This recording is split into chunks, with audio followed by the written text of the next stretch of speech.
Bismillahirrahmanirrahim. Assalamualaikum warahmatullahi wabarakatuh.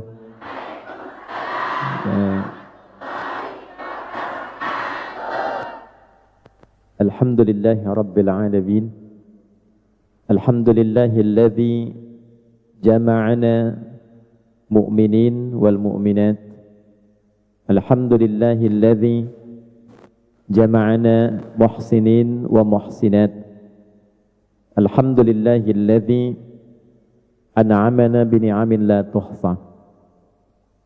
Wassalatu wassalamu ala nabiyyina wa sayyidina Muhammad ibn Abdullah salawatullahi alaihi wassalamuhu tam wa ala alihi at-tahirin wa sahbihi ajma'in wa dhurriyyatihi wa ummatihi ila yaumiddin wa ba'd.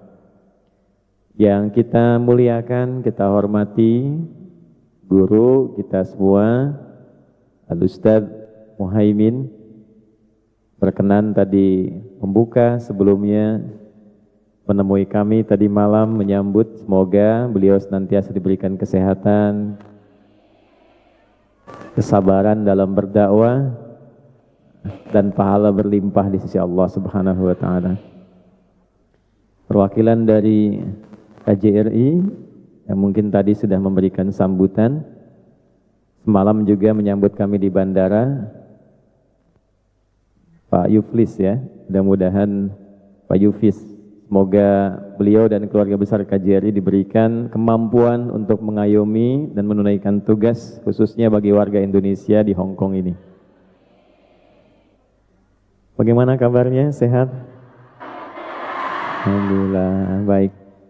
Nikmat paling besar ketika lisan kita itu masih bisa mengenal Allah dan mengucap Alhamdulillah di setiap situasi dan kehidupan kita. Hal yang tidak mudah untuk dilakukan dan tidak semua orang bisa mengerjakan itu. Ketika lisan ini masih bisa berucap Alhamdulillah, masih mampu mengingat Allah, padahal boleh jadi di tempat yang tidak semua orang di situ mengenal Allah, maka bersyukurlah ada karunia Allah yang melebihi pemberian-pemberian dunia yang telah diraih. Baik para muslimat sekalian, khususnya ini ada juga dari teman-teman yang ikhwan. Pagi hari ini kita akan mencoba untuk membuka sesi di awal kajian kepada satu topik utama yang mengantarkan pada pembahasan pokok kita tentang bagaimana mencari rizki yang berkah dan membahagiakan di tempat yang jauh. Baik, saya tidak tahu apakah jauh di mata, dekat di kaki, apakah jauh dari sisi yang lain. Yang penting tempat boleh jauh, tapi Allah selalu dekat dalam kehidupan kita. Nah itu tidak cukup dengan amin, kita harus ngaji dulu ya. Baik, kita bagi pembahasan pada dua pokok utama. Yang pertama, kita akan mengenal dulu apa itu rizki. Sehingga sebelum mencari sesuatu, kalau kita mengetahui dan mengenalnya, akan lebih mudah memilih, memilah dan mendapatinya. Orang yang tidak kenal akan sesuatu, tidak mudah sampai ke tujuan dan mengenalnya. Kalau tidak tahu Masjid Kolon ini, tidak mudah sampai ke tempatnya. Kalau tidak kenal kita dengan tempat yang akan kita tuju, tidak mudah kita bisa sampai ke tujuan. Rizki kalau tidak dikenali, tidak diketahui, tidak tahu bagaimana cara mencarinya, maka semakin sulit, lelah, dan meresahkan dalam mendapatinya. Maka topik yang pertama, kita kenali dulu apa itu rizki, apa bentuk-bentuk rizki, seperti apa rizki yang telah Allah siapkan bagi kita. Baru nanti sesi kedua kita akan belajar tentang bagaimana cara menjemput dan mencari rizki itu, sehingga bukan hanya membahagiakan tapi mudah didapatkan. Ada bahagia tapi jalannya tidak mudah. Ada tidak bahagia tapi jalannya mudah. Pilih mana? Bahagia tapi tidak mudah, atau mudah tapi tidak bahagia? Bahagia tapi mudah. Nah, oleh karena itu nanti pembahasan kedua akan mengantarkan pada itu. Nah, sekarang kita masuk pada topik pertama dengan cepat. apa itu rizki dan seperti apa Allah menyiapkan rizki untuk kehidupan kita di muka bumi ini.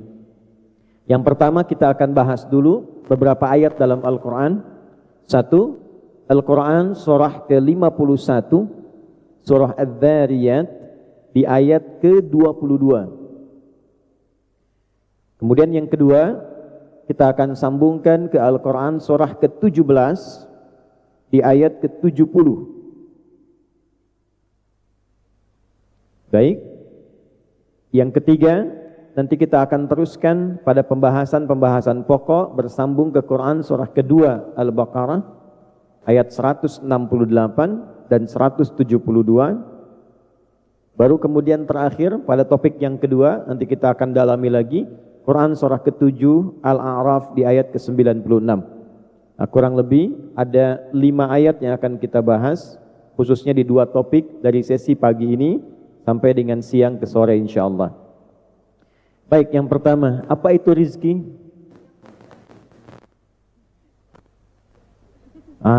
Mau cari rizki tapi tidak tahu apa itu rizki, ya.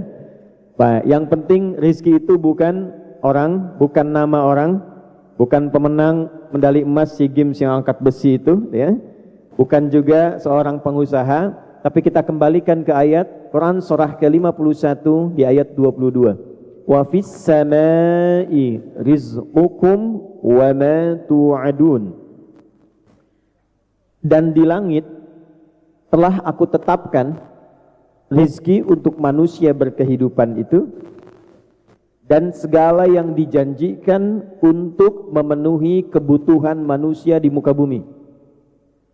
Perhatikan dulu sini, fokus baik-baik. Jadi para ibu sekalian khususnya, semua kehidupan kita di muka bumi ini, apapun yang kita akan kerjakan, itu Allah telah siapkan semua perlengkapannya.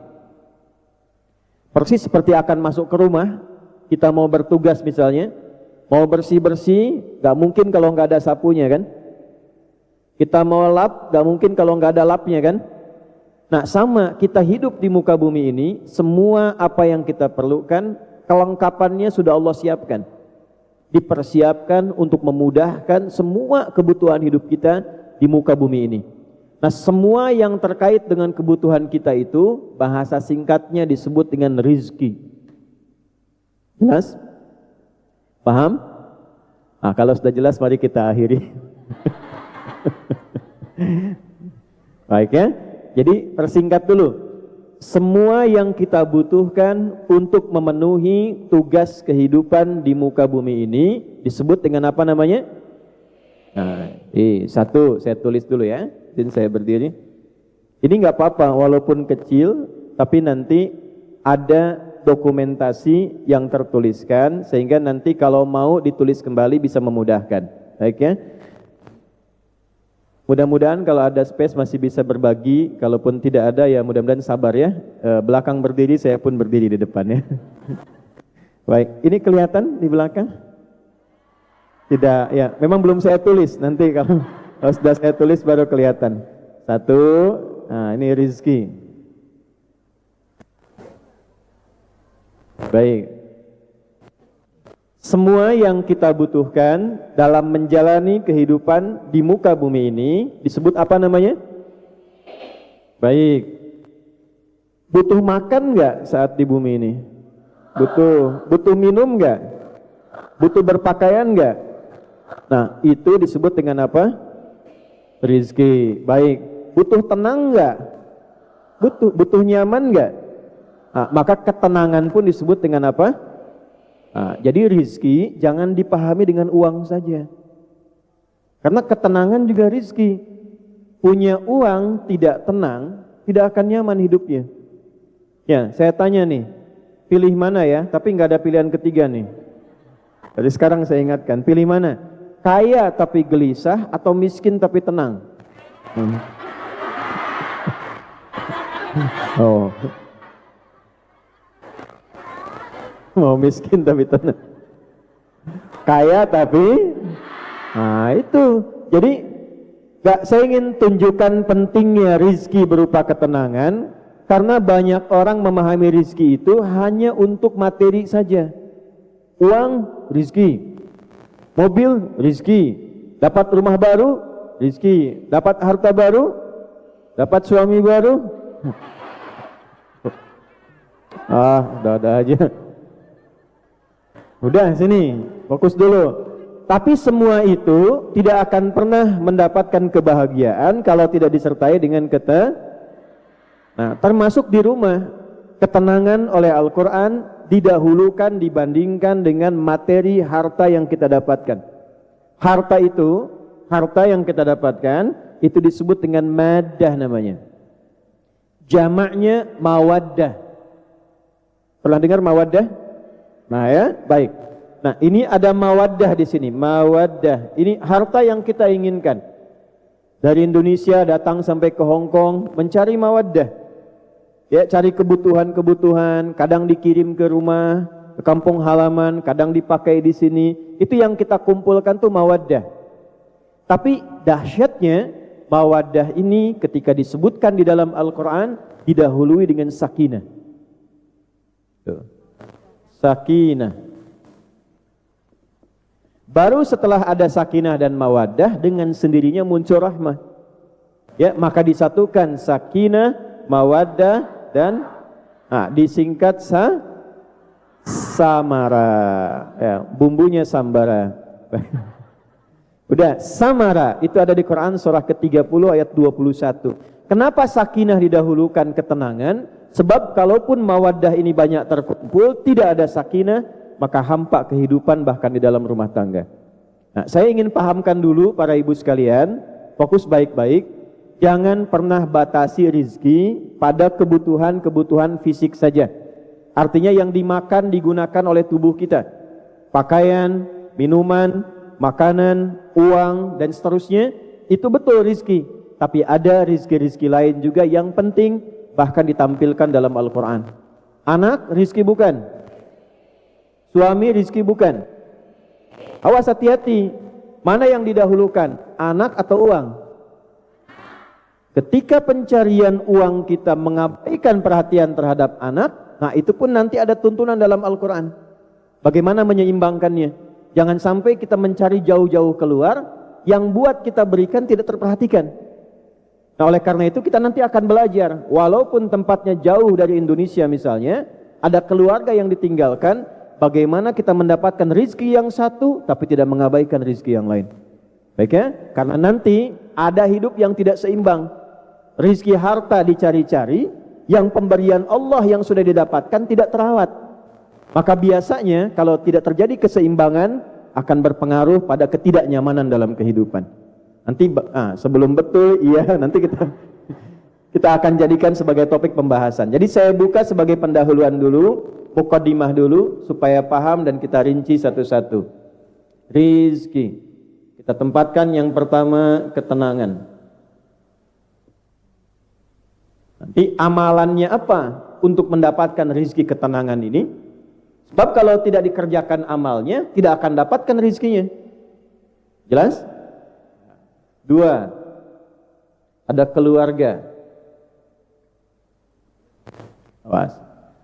Harta yang paling ada. Hafal. Dah. 2 ya. Nah, itu kan yang paling berharga. Jangan sampai nanti jauh-jauh tapi lupa dengan anak. Jauh-jauh lupa dengan pasangan. Katanya kan itu yang paling berharga. Nah, nanti kita cepat-cepat ya. Yang ketiga, baru apa yang kita sebut dengan materi. Di sini ada uang apapun bentuknya. Mau dolar, mau real, mau rupiah dan seterusnya. Di sini ada misalnya makanan, ada minuman, ada pakaian dan seterusnya.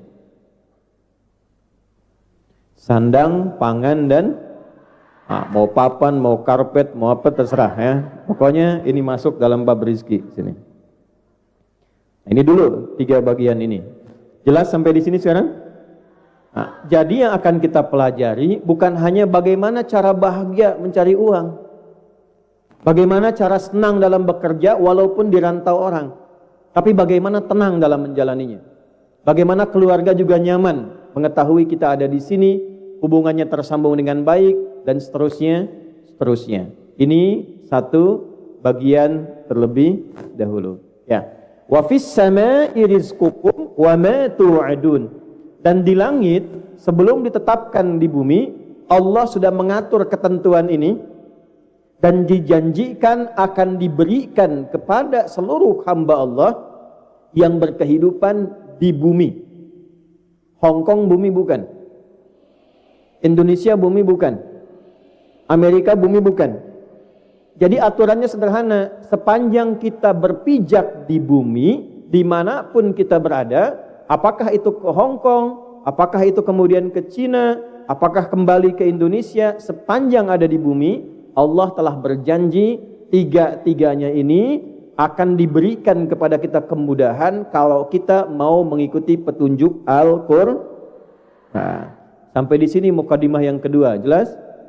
Ya. Ini kita belum mulai nih, kita baru mukadimah nih ya. Supaya paham dulu ini.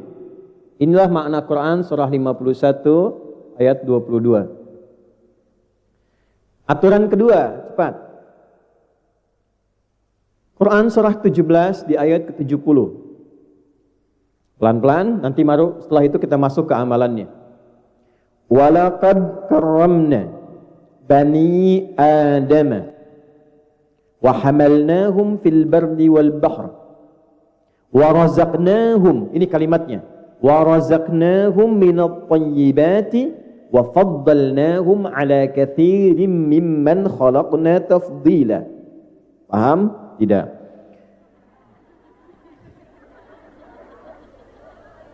Nah, walaqad karramna bani Adam, dan aku bersumpah. Ini saya kasih rahasia ya. Ini diantara kita saja nih.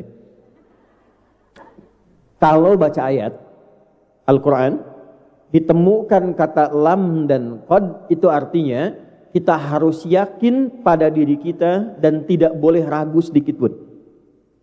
Jangan pernah ragu. Yakinkan pada hatimu yang paling dalam, jangan ragu sedikit pun.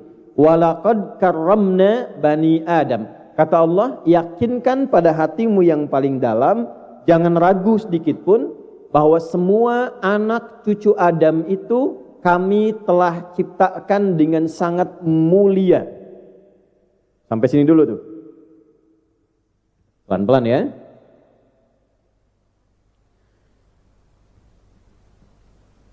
Anak cucu Adam itu manusia bukan? Ya. Manusia itu namanya ada 5 dalam Al-Quran. Ada berapa? 5. Satu, ada yang disebut bashar. Bashar 35 kali disebutkan dalam Al-Quran. Ba, sin besar, ra, bashar. Qul innama ana basyarum mithlukum. Bashar itu bentuk tampilannya yang indah, yang halus, yang punya kecenderungan biologis.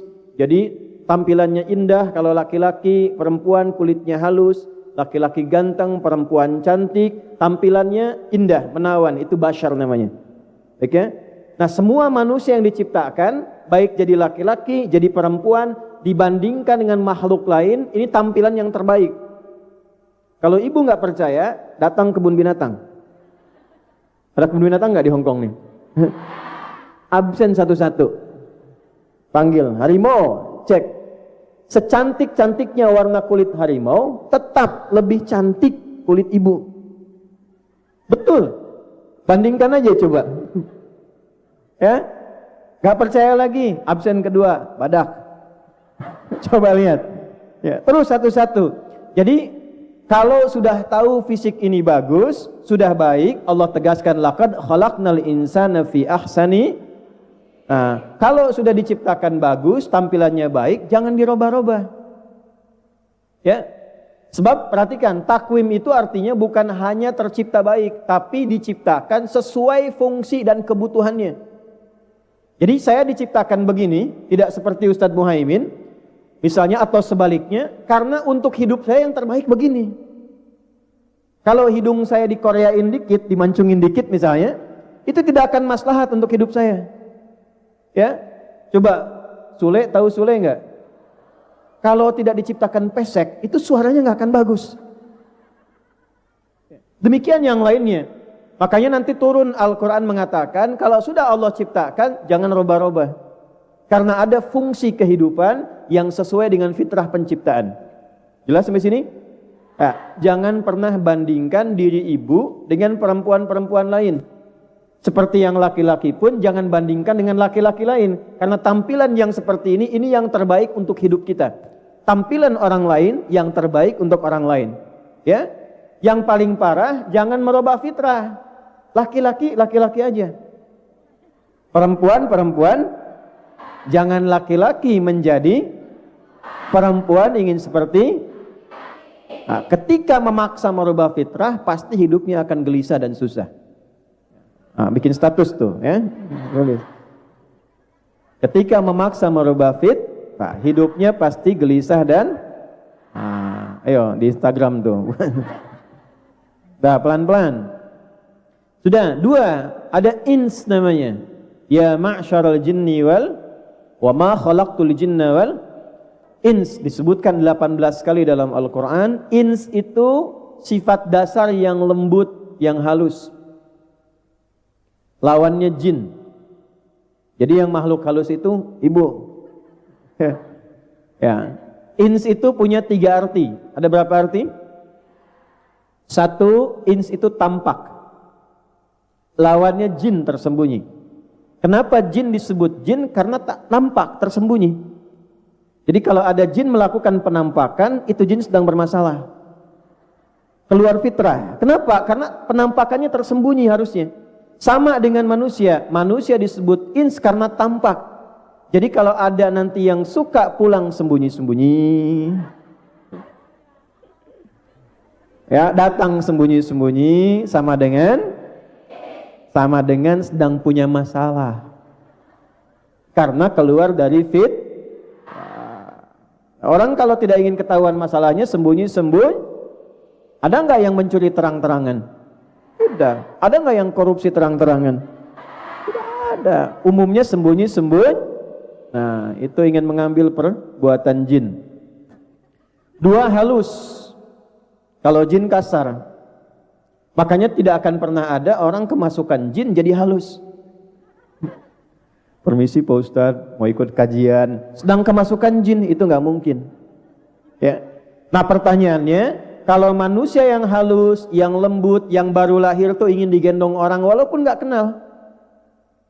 Ibu ada bayi lahir dari orang Hong Kong, nggak pernah kenal, tapi kita bisa suka.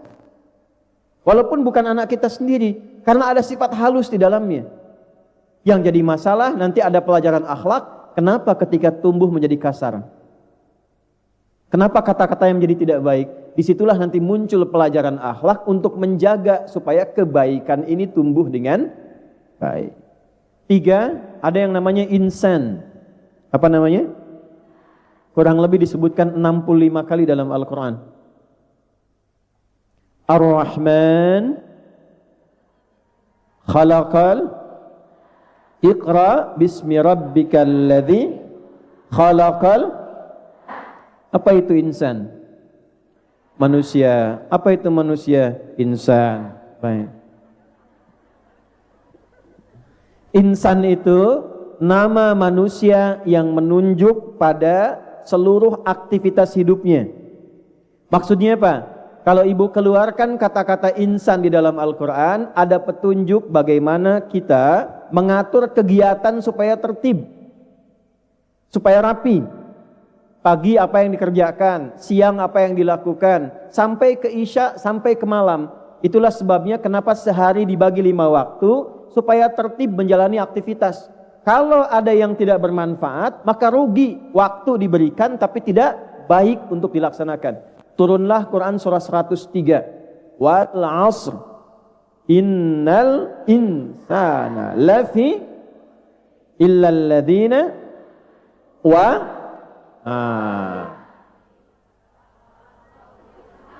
tawassaw. Aku bersumpah kata Allah demi modal waktu yang diberikan untuk hidup manusia beraktivitas. Kita sehari diberikan modal kurang lebih 24 jam.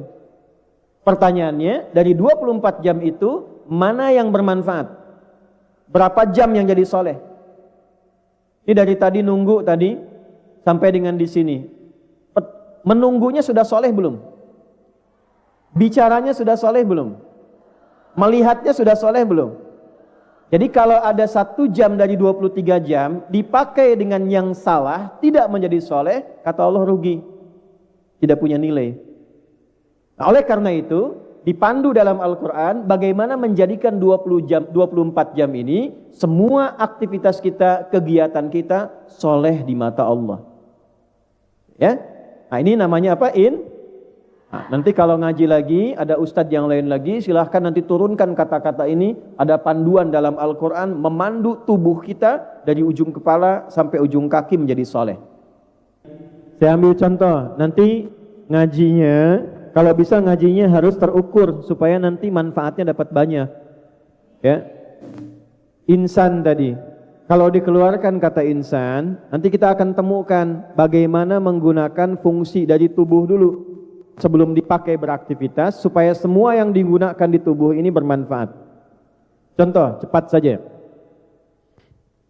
Ini mata apa fungsinya? Tuh, melihat yang baik. Kenapa ada penting kalimat baik? Baik itu kan soleh. Soleh menurut Allah, ya itu baik menurut Allah disebut soleh. Kalau hanya melihat, kambing melihat, ayam melihat, elang dan penglihatannya lebih tajam daripada kita. Tapi mata hewan tidak dihisab, mata kita dihisab. Karena mata ini dihisab, maka Allah turunkan fungsinya. Lihat yang soleh-soleh, lihat yang baik-baik. Maka nanti turun ayat di Al-Quran membimbing bagaimana cara mata ini melihat yang baik. Ya, untuk ibu, Quran surah 24 ayat 31 misalnya. Wa kullil mu'minati yaghdudna min absarihinna. Muhammad sallallahu alaihi wasallam, ajarkan, viralkan kepada semua umatmu yang perempuan-perempuan, kalau sudah beriman, yakin dengan Allah sebagai Tuhan, buktikan imannya, masuk ke matanya, hanya boleh melihat yang baik saja. Kalau tidak baik menurut imannya, awas hati-hati, bukan menurut budayanya, kata imannya nggak bagus, ya untuk menghormati itu indahnya Al-Quran, bukan untuk mencela. Di Quran itu jarang kita temukan dalam akhlak celaan. Ya, Fir'aun Fir'aunnya, catat tuh ya. Fir'aun jahat tidak? Jahat. Kriminal tidak? Tapi tidak pernah disebut nama aslinya. Gelarnya saja, seorang pejabat, seorang petinggi. Kenapa tidak disebutkan namanya? Karena yang salah bukan nama, yang salah perilakunya. Jadi kalau ada orang bersalah, atau keluarga anak misalnya nakal, tidak bisa diatur, jangan disalahkan namanya. Dirubah perilakunya. Didoakan orangnya, tapi jangan digunjingkan namanya, karena yang salah bukan yang salah perilakunya. Nah, balik ke sini, Al-Quran mengatakan untuk bisa menghormati pandangan ini karena mulia, harus dijaga. Maka apa yang terjadi? Kalau kata iman yang gak bagus cukup palingkan. Cukup palingkan. Memalingkan dari yang tak baik itu disebut ghaddul basar namanya. Paham? Jadi bukan gak boleh lihat, ketika yang dilihat itu gak bagus, palingkan, memalingkan dari yang tidak baik, supaya pandangan ini saleh disebut ghaddul. Nanti lengkap di Al-Quran, dari mata turun ke, jangan langsung ke hati aja, sini, ke lisan, mata ke mulut. Ibu langsung ke hati aja. Dari mata turun ke mulut. Oh. Nanti ada ayat tentang lisan, apa yang harus dikatakan, apa yang tidak boleh Kalau semua ini sudah diatur dengan baik, ibu mau pakai kemanapun jadi orang baik. Bicaranya pasti baik, mendengarnya pasti baik, bekerja dimanapun jadi orang baik. Itu yang dimaksud saleh. Latihannya tidak cukup dengan mengatakan amin. Ya, latihannya keluarkan kata insan di dalam nas. Apa namanya? Disebutkan kurang lebih sebanyak 240 kali dalam Al-Quran. Dan ada satu surah paling favorit dalam Al-Quran bagi umat Islam di muka bumi hari ini. Surat apa itu Nas? Manusia yang tidak bisa hidup sendirian. Dia butuh kawan. Dia butuh teman. Karena itu, nama ini memberikan pesan pada kita, catatin dengan baik ya. Dimanapun kita berada, dimanapun kita berkehidupan, selalu membangun hubungan baik dengan orang-orang sekitaran kita dan jadikan sebagai bagian dari keluarga kita. Ya, ini pesan Al-Qurannya penting sekali karena nggak bisa hidup sendirian. Ibu pun ini yang dihimpun oleh majlis-majlis pengajian. Kalau sudah datang, ada database-nya, ada kehadirannya, persatukan sebagai keluarga. Jangan mandiri, satukan semuanya. Kenali tinggal di mana. Minimal saling mendoakan, saling mensupport. Itulah inti dari kata An-Nas. Kita punya ayatnya, kita punya katanya, tapi prakteknya itu yang belum kita temukan secara total dalam kehidupan. Jadi kalau kita melihat kawan kita samping kanan kiri sebagai keluarga, pasti akan saling mendukung. Ya, saya turut mendoakan ya. Kemarin saya mengamati, menyimak dan masih bertanya tadi malam saat saya landing. Besok insya Allah juga ada agenda untuk menyolatkan ya. Ya, mudah-mudahan saudari-saudari kita yang kemarin wafat dalam satu musibah dijadikan syahid oleh Allah Subhanahu wa taala. Ya. Salah satu syahid itu ada namanya syahid fis sama. Allah tetapkan syahid, ditetapkan walaupun tetap dimandikan, disolatkan tapi statusnya syahid.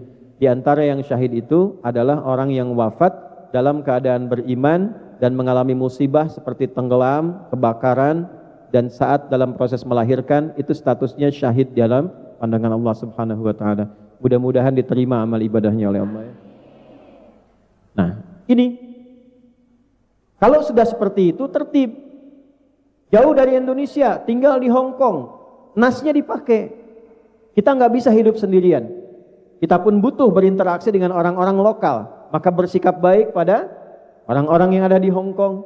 Menaati aturan yang ada di sini. Kalau itu sudah dilakukan dengan benar, ada jaminan dalam Al-Quran, maka kehidupan itu akan dijaga oleh Allah dengan cara yang tertib dan baik. Ditemukan di Quran surah ke-49, itu ayat ke-13. Ya ayyuhan nasu, hai semua manusia tanpa kecuali, inna khalaqnakum min dzakari wa untha. Aku tetapkan kalian yang namanya manusia cuma ada dua jenis.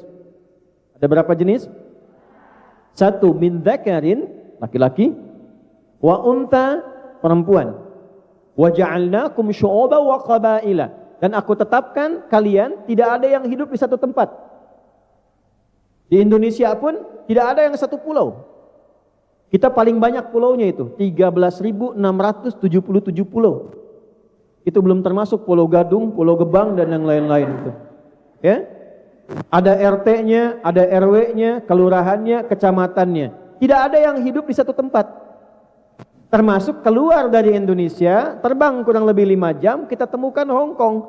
Jadi selain yang di Indonesia, ada yang tinggal di mana? Hong Kong, ada yang di Malaysia, ada yang di Cina, di Afrika, di Amerika. Perhatikan kalimatnya. Lita'arafu. Apa itu ta'aruf?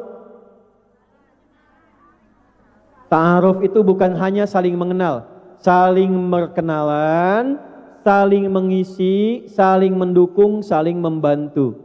Jadi kalau sudah ada kata nas, ibu hadir di sini mengaji, praktekkan dalam kehidupan. Kalau sudah disatukan walaupun namanya pengajian, praktekkan ayatnya. Jadikan satu keluarga saling mendukung dalam berkegiatan. Paham? Sekarang kita masuk ke bab rizki yang ayat tadi, Quran surah 17 ayat 70. Yang di ayat ini Allah tidak sebutkan bashar, tidak sebutkan ins, tidak sebutkan insan, yang disebutkan bukan nas, tapi yang disebutkan yang kelima. Walaqad karramna bani Adam. Nih, fokus baik-baik karena ini nama yang terpenting dalam pencarian rizki. Ini yang atas saya hapus sebentar ya, biar lebih kelihatan. Insya Allah. Kaget kan? Ya. Ini belum saya bilang udah kaget tuh. Ini pengajian luar biasa ya. Datang jauh sendiri, angkat sendiri, nulis, hapus sendiri, luar biasa. Bu tinggal lihat, catat, kerjakan, masuk surga enak. Ya. Saya datang sebagai keluarga ya, bukan orang luar. Oleh karena itu apa yang bisa dilakukan kita lakukan. Saya pesan juga panitia ya, jangan merepotkan ya. Jadi jangan kasih amplop, jangan kasih apa ya. Saya pulang, enggak, saya serius. Saya datang sebagai keluarga untuk memastikan umat-umat Nabi di sini dekat dengan Allah. Ya, saya tidak mencari yang lain. Karena itu kalau saya datang, yang penting saya sehat, waktunya ada, saya hadir. Ya, jadi jangan pernah nyiapkan apa-apa, jangan ngasih ini, ngasih itu. Lebih baik untuk teman-teman. Untuk dijadikan satu kegiatan lagi, itu akan lebih baik. Oke? Insya Allah Allah sudah cukupkan. Ya. Ya sini, Bani Adam.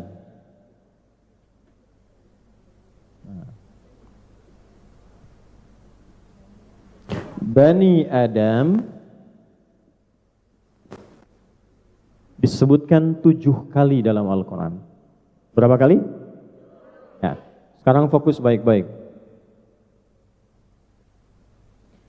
Nama ini memiliki 2 arti. 1, menunjuk pada asal-usul keturunan manusia yang sumbernya dari Nabi Adam dan Sayyidah Hawa. Jadi semua ibu ini kita keturunan Nabi. Nabi Adam. Ya, tidak ada manusia hidup di luar keturunan Nabi Adam. Kalau ada di Inggris sana yang memilih keturunannya berasal dari hewan tertentu, silakan saja. Ya, kita tidak ikut. 1. Nah, makna kedua, perhatikan. Pada kisah Nabi Adam ini, sebelum turun ke bumi, Allah sudah berikan training, istilahnya, istilah kita sekarang. Pembekalan-pembekalan yang di dalamnya ada materi tentang rizki. Adam, ini cara mendapatkan makanan yang baik. Ini cara minum yang baik. Ini cara berpetualang yang baik. Adam, ini cara mendapatkan kenyamanan. Cara mendapatkan kesenangan. Kalau engkau kerjakan semua ini dengan pedomannya, aku jamin engkau, catat ini, engkau dan semua anak cucumu, dimanapun beraktivitas, dimanapun bekerja, akan selalu tenang dan senang. Ya, itu nanti ditemukan di Quran surat Al-Baqarah di ayat 30 sampai ayat ke-38. Surat 2 ayat 30 sampai 38. Saya percepat langsung ayat 38-nya. Qul nahbitu minha jami'a. Fa imma ya'tiyannakum minni huda, faman tabi'a hudaya fala khaufun 'alaihim wala hum yahzanun.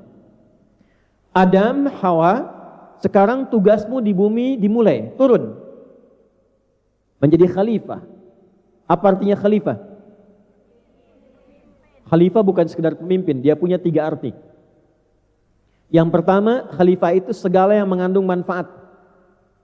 Jadi dimanapun ibu beraktivitas, dimanapun ibu berada, usahakan semua yang kita kerjakan bermanfaat. Kita jadi asisten di satu rumah, misalnya ya, apa yang kita kerjakan bermanfaat. Ya, majikan mendapatkan manfaat, di perusahaan mendapatkan manfaat, ke keluarga mendapatkan manfaat. Ketika disebut dengan khalifah, artinya segala yang menghadirkan manfaat. Kalau bicara yang bermanfaat, kalau bekerja di tempat yang bermanfaat, itulah khalifah. Yang kedua, sukses dan makmur. Kalau mau bekerja, jangan tanggung sampai sukses. Kesuksesan itu digunakan untuk memakmurkan tempat kita berpijak. Makanya saya sepakat tuh ya dengan PMI, nama pekerja migran Indonesia. Karena ibu sedang bekerja memakmurkan negara, devisanya banyak pulang. Ya, saya termasuk dari tahun 2005, sejak era Pak Jumhur Hidayat, itu saya termasuk yang menyuarakan kesejahteraan, ya, perlindungan bagi PMI yang sekarang disebut dengan PMI itu, Pekerja Migran Indonesia. Kenapa? Karena jasanya terhadap bangsa itu kuat. Kata itulah yang disebut dalam Al-Quran dengan khalifah, memakmurkan tempat yang kita pilih. Yang ketiga, khalifah itu saling menggantikan. Gak ada yang abadi bu sifatnya. Semua yang tinggal di bumi akan digantikan oleh generasi yang lainnya. Maaf, saya ulangi lagi. Maaf, ibu ada kakek? Masih hidup? Masih. Kalau masih hidup, ada buyut? Masih hidup? Buyut meninggal digantikan oleh kakek kita. Kakek tidak ada digantikan oleh ayah ibu kita. Ayah ibu tidak ada digantikan oleh kita. Kita tidak ada digantikan oleh anak keturunan kita. Demikian saling menggantikan. Di negara pun begitu. Orang-orang yang senior digantikan oleh yang muda-muda kemudian hari. Maksud saya apa? Kenapa disebut khalifah? Walaupun ibu kerja jauh, jangan sampai lalai dalam perhatian pada keluarga, karena nanti yang menggantikan ibu itu anak-anak ibu juga. Yang menggantikan ayahnya, anak-anaknya juga.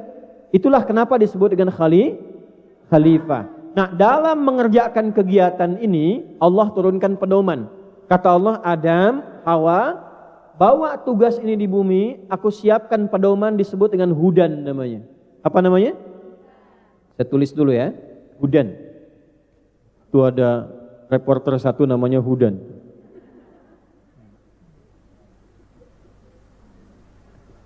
Gak usah nengok sudah bu, sudah punya istri, anaknya 2. Sini. Sudah. Hudan itu nama umum.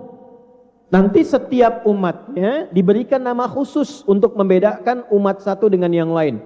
Misal, ibu kenal Nabi Musa.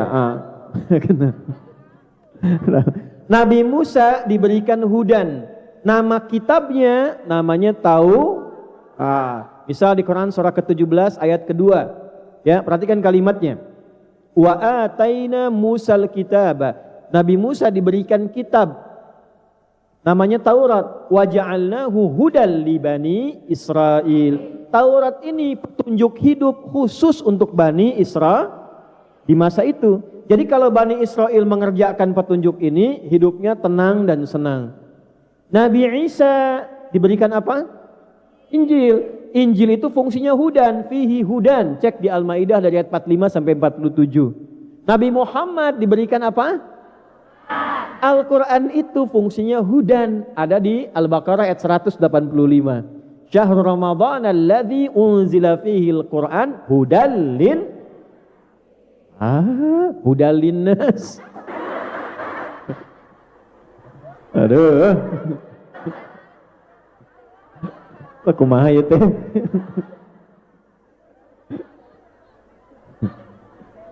Jangan suka pindah-pindah ya. Apalagi pindah ke lain hati itu. Awas. Sudah. Sudah jauh-jauh ngaji sampai 185 pindah ke ayat 2. Dan nanti sesi kedua di akhir kita belajar cara cepat menghafal Quran. Mau? Ya. Nanti saya bantu nanti belajar 5 menit hafal Quran, caranya, dengan halamannya, dengan nomornya, dengan posisinya. 5 menit insya Allah. Oh baik. Ya nanti di akhir ya. Baik ya. Apa ya sudah. Dah nyambung dulu, belum selesai kita. Nah di Al-Quran itu semua isinya disebut hudan. Apa itu hudan? Pedoman hidup. Karena sifatnya hidup, dalam hidup kita butuh rizki, maka di Quran pun ada pedoman cara mendapatkan rizki. Yang kalau kita ikuti itu, janji Allahnya, fala khaufun alaihim walahum yahzanun. Akan dipastikan dimanapun dia hidup dan beraktivitas. Ibu mau ke Hong Kong, mau ke tempat lain, mau kemana pun, Allah jamin. Dimanapun dia berada, la khauf, tidak akan pernah gelisah. Apa lawan gelisah? Tenang. Walahum yahzanun, tidak akan pernah sedih. Apa lawan sedih? Senang. Jadi bekerja apapun akan senang sepanjang mengikuti pedomannya. Dimanapun akan senang. Jadi kalau mau ibu ada di sini, ada di sana, di tempat lain, kesenangan itu ada. Di sini, di sana, di mana-mana. Ya, bukan hanya hatiku, pekerjaanku, kehidupanku, keluargaku hadir di dalamnya. Nah, sekarang kenapa disebutkan 7 kali Bani Adam? Dan terkait dengan pedoman berkehidupan termasuk mencari rizki, saya tanya, ini bukan ilmu otak-atik ya, perhatikan kalimatnya. Ini ilmu Quran khusus ini. Kita itu beraktivitas, hidup, bekerja, berkehidupan dalam sepekan berapa hari? Seminggu berapa hari? Disebutkan 7 kali dalam Al-Quran. Kalau pedoman ini digunakan setiap kali ibu beraktivitas, bekerja 7 hari dalam sepekan, termasuk istirahatnya, kerjanya dan sebagainya, pastikan dalam keadaan apapun Allah jamin senang dan tenang. Ini rahasianya. Kenapa yang disebutkan ini bukan yang lain. Nah, sekarang masuk ke bab rizkinya. Kalau sudah paham ini, masuk ke bab rizkinya. Wa razaqnahum minat thayyibat. Ketentuan yang pertama, kalau ingin mencari rizki, walaupun di tempat yang jauh dari tempat kita terlahir, tumbuh dan berkembang, singkatnya sampai ke Hong Kong ini misalnya, pastikan kaidah yang pertama, cari pekerjaan yang baik.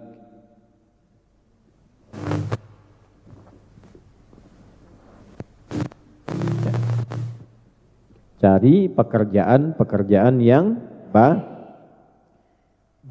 Itu ada 5 nama. 1, thayyib. 2, khair. 3, ma'ruf. 4, ihsan. 5, salih. Ya, saya ulangi sekali lagi. Nanti kalau belum jelas, ibu putar-putar tuh di YouTube-nya sampai berkali-kali ya. 1, thayyib. 2, khair. 3, ma'ruf. 4, ihsan. 5, salih. Jelas? Nah, untuk mencari rizki, dari 5 nama ini, Allah pilihkan 1 nama, thayyib dijamakkan menjadi thayyibat. Thayyib. Ada orang namanya thayyib, 2 kali puasa, 2 kali lebaran gak pulang-pulang tuh. Dah. Dah siap. Thayyib jamaknya apa? Kalau jamak sedikit atau banyak? Maksudnya apa? Allah ingin mengatakan, ini yang baik-baik sudah saya tebarkan banyak. Kalau saya sudah siapkan banyak yang baik, mengapa memilih yang tidak baik? Karena ada resiko, ketika memilih yang tidak baik, mungkin uangnya banyak dapatnya. Tapi karena tidak baik, tidak membuat keadaan hidup kita pun menjadi lebih baik. Kata Allah, harusnya tenang, nanti jadi gelisah. Harusnya senang, nanti jadi nggak nyaman. Jadi Allah itu ketika menurunkan hukum, bukan ingin membuat kita sulit, bukan. Supaya hidup kita bahagia. Saking pentingnya bahagia, ibu bikin judul mencari rezeki yang berbahagia. Nah, kalau ingin mencari rezeki yang membahagiakan, kata Allah, saya sudah tebarkan yang baik-baik. Kalau sudah Allah siapkan yang baik-baik, maka kita tinggal mencari menemukan yang baik itu sesuai dengan yang Allah ingin. Nah, jelas sampai sini? Nah, sekarang ya, jadi yakinkan dulu pada hati kita bahwa ketika kita jadi orang baik, diciptakan orang mulia, rizkinya pun harus baik. Kalau mencari dengan cara yang tidak baik, itu pasti membuat gelisah. Bagaimana mengetahui yang baik itu? Ada 2 caranya.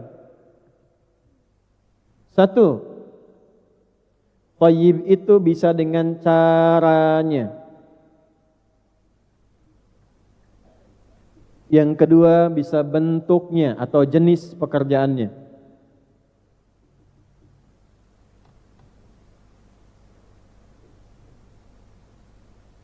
Keduanya punya hukum, 1 hukum. Dipasangkan kata thayyib dengan 1 hukum mencakup 2 arti. Tadi ibu sudah tulis ayatnya, ditemukan di Quran surat kedua Al-Baqarah di ayat 168. Pakai nas lagi. Ya ayyuhan nasu kulu mimma fil ardi halalan. Baik cara ataupun jenisnya dipasangkan kata thayyib dengan kata halal. Ya ayyuhan nasu, hai semua manusia tanpa kecuali. Kalau ada kata nas, dipasangkan nanti dengan kata rizki, nas itu artinya umum. Tadi sudah saya bahas di awal kan?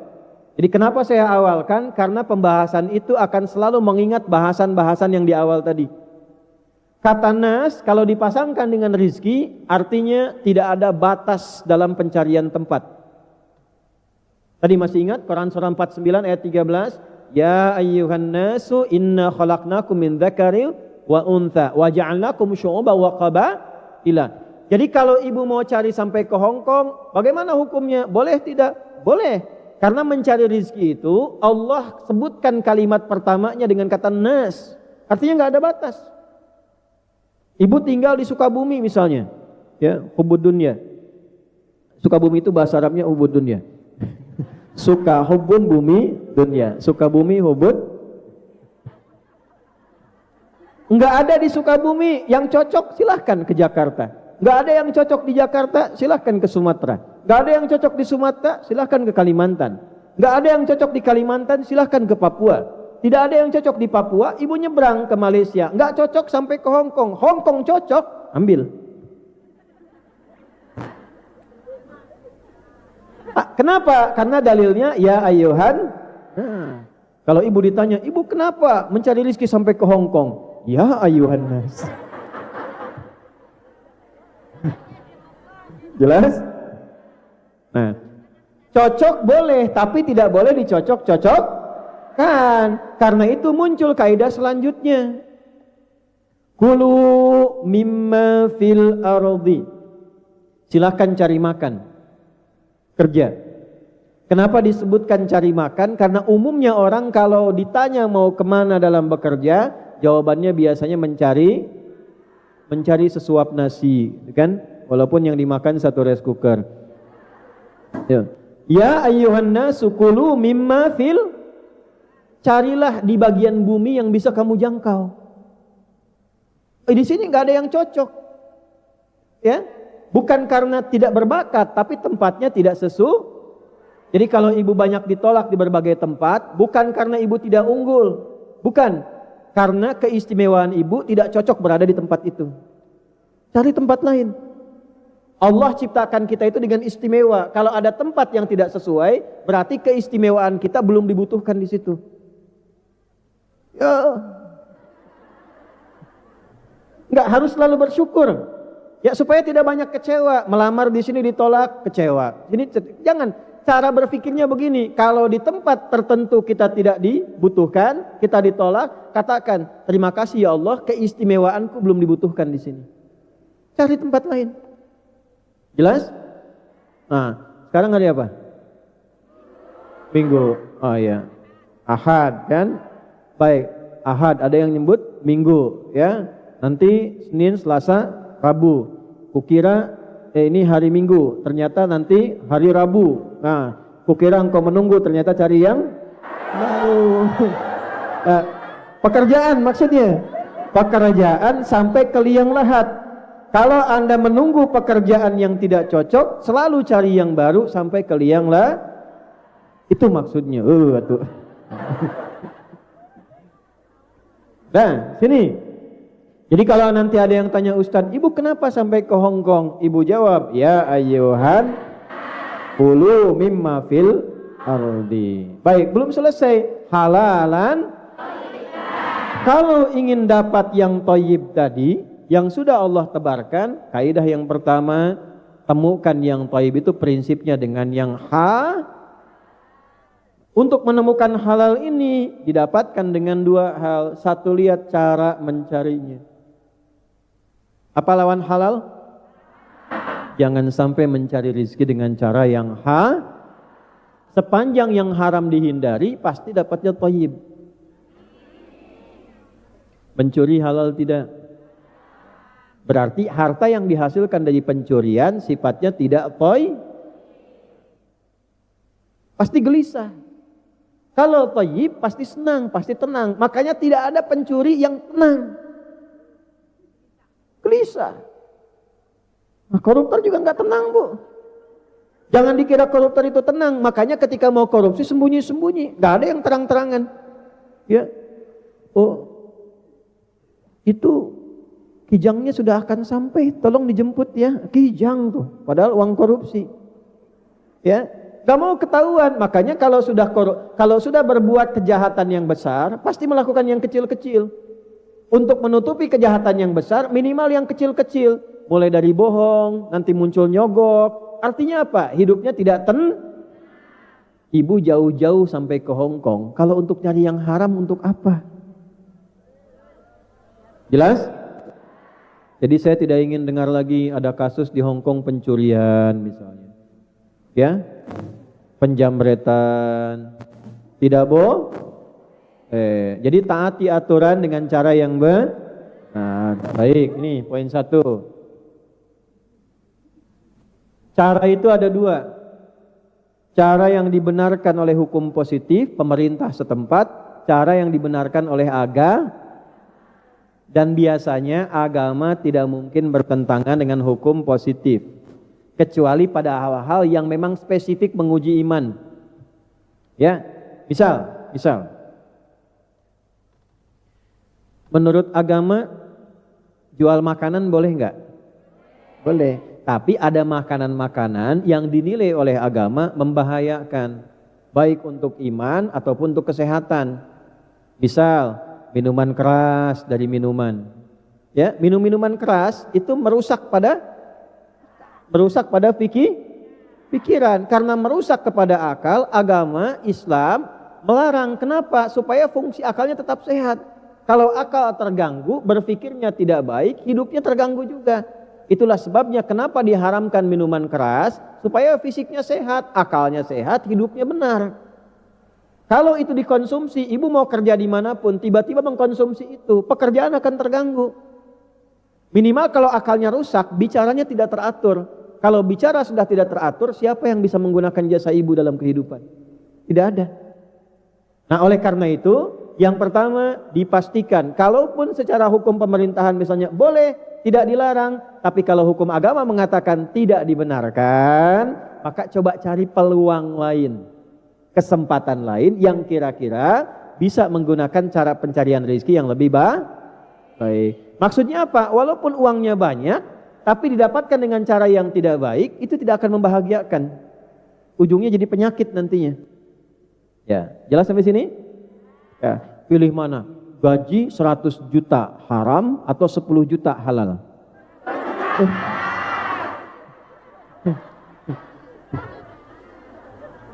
Selalu aja. Aduh, ibu.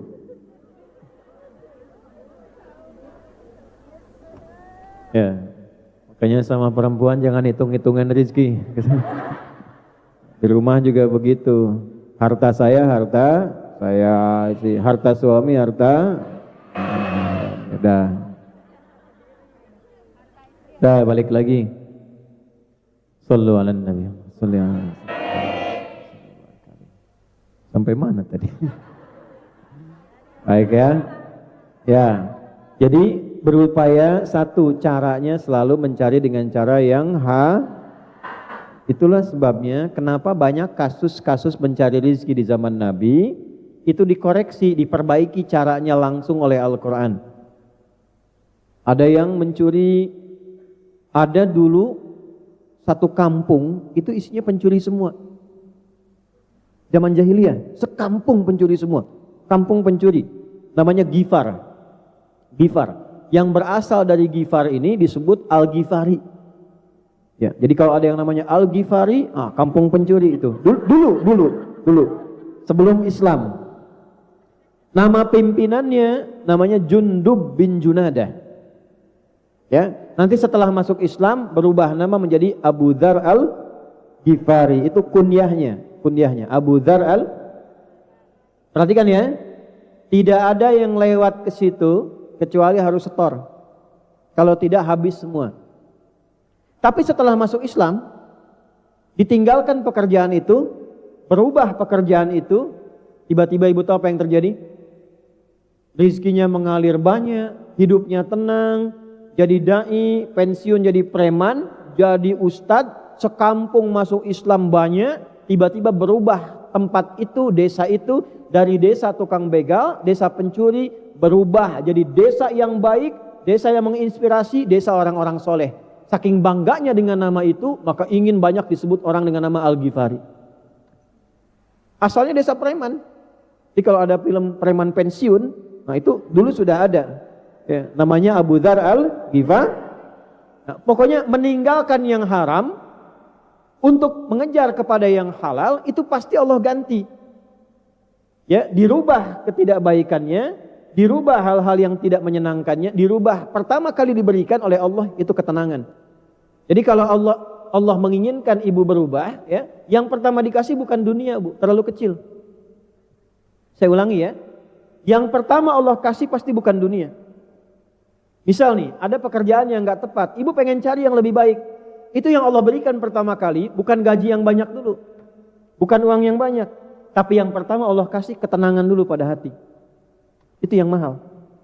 Nanti kalau hati sudah tenang, sudah bisa megang uang yang halal, sudah bisa menggunakan yang sedikit tapi berkah, Allah tambah tanpa batasan. Abdurrahman bin Auf sebelum masuk Islam kaya, tapi kayanya dari hasil yang tidak baik. Allah tidak ingin terjadi masuk Islam yang tidak baiknya dibuang semua, mulai dari awal usaha lagi, tiba-tiba 2 tahun jadi orang nomor 3 paling kaya di kota Madinah.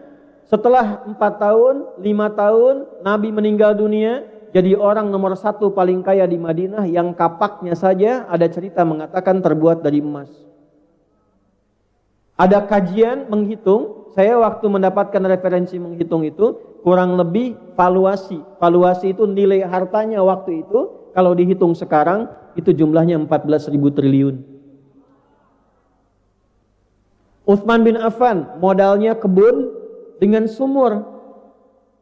Setelah masuk Islam, diwakafkan itu, dijadikan amal saleh, sampai sekarang kebunnya masih ada, punya hotel setelah 15 abad, penghasilan dari hotel itu disedekahkan untuk umat Islam, baik yang di Madinah ataupun orang luar yang membutuhkan. Mau seperti itu? Nih caranya, Allah sudah tebarkan yang halal, sudah tebarkan yang thayyib. Kalau sudah diberikan yang baik, jangan cari yang tidak baik. Dah, itu cara yang pertama. 2 jenisnya, bentuknya.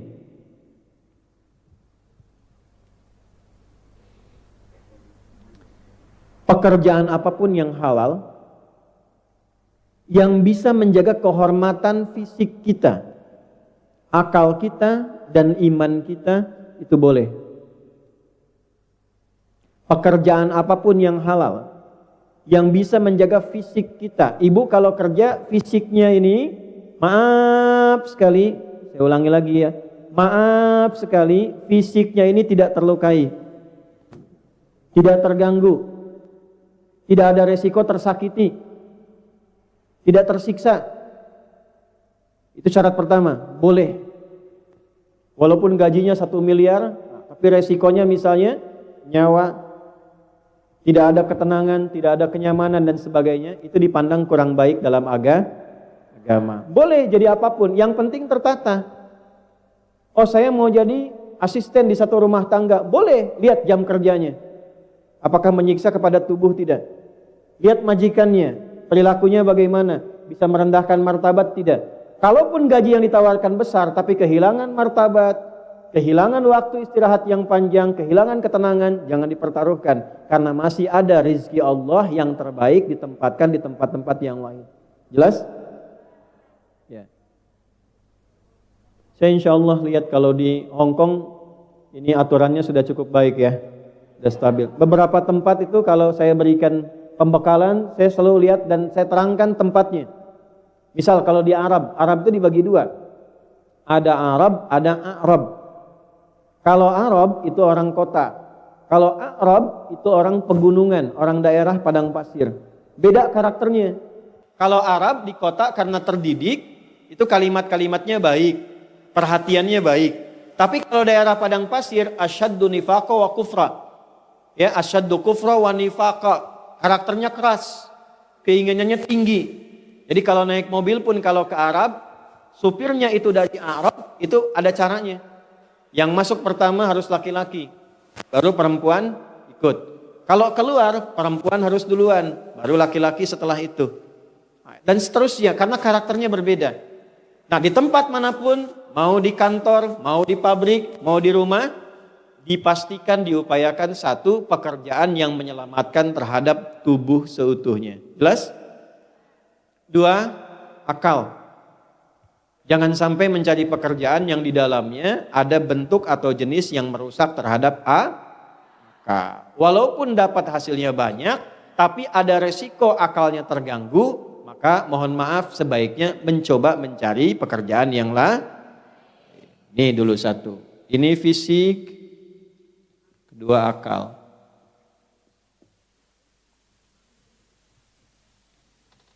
Kerja di tempat minuman tapi harus ikut nyobain dulu misalnya. Nah, itu kan tempat-tempat tertentu.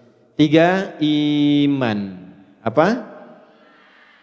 Ditawari gaji tapi harus meninggalkan Islam misalnya.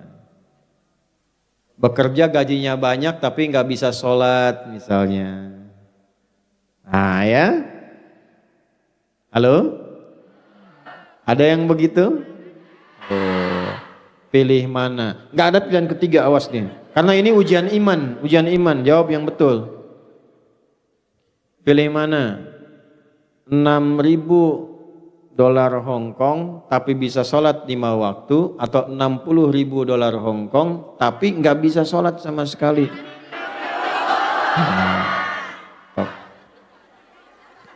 Kalau 60.000 milih itu nggak sholat, wah saya langsung selesai. Gak ada yang bayar juga ya.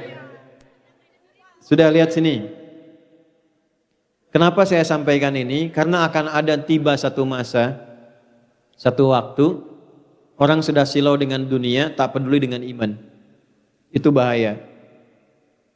Di satu tempat di Indonesia itu pernah ada pengaduan hanya untuk kerja jaga toko, dapatnya tidak seberapa, tapi dilarang menunaikan sholat. Ingat ya Bu ya, dunia tidak satu saat akan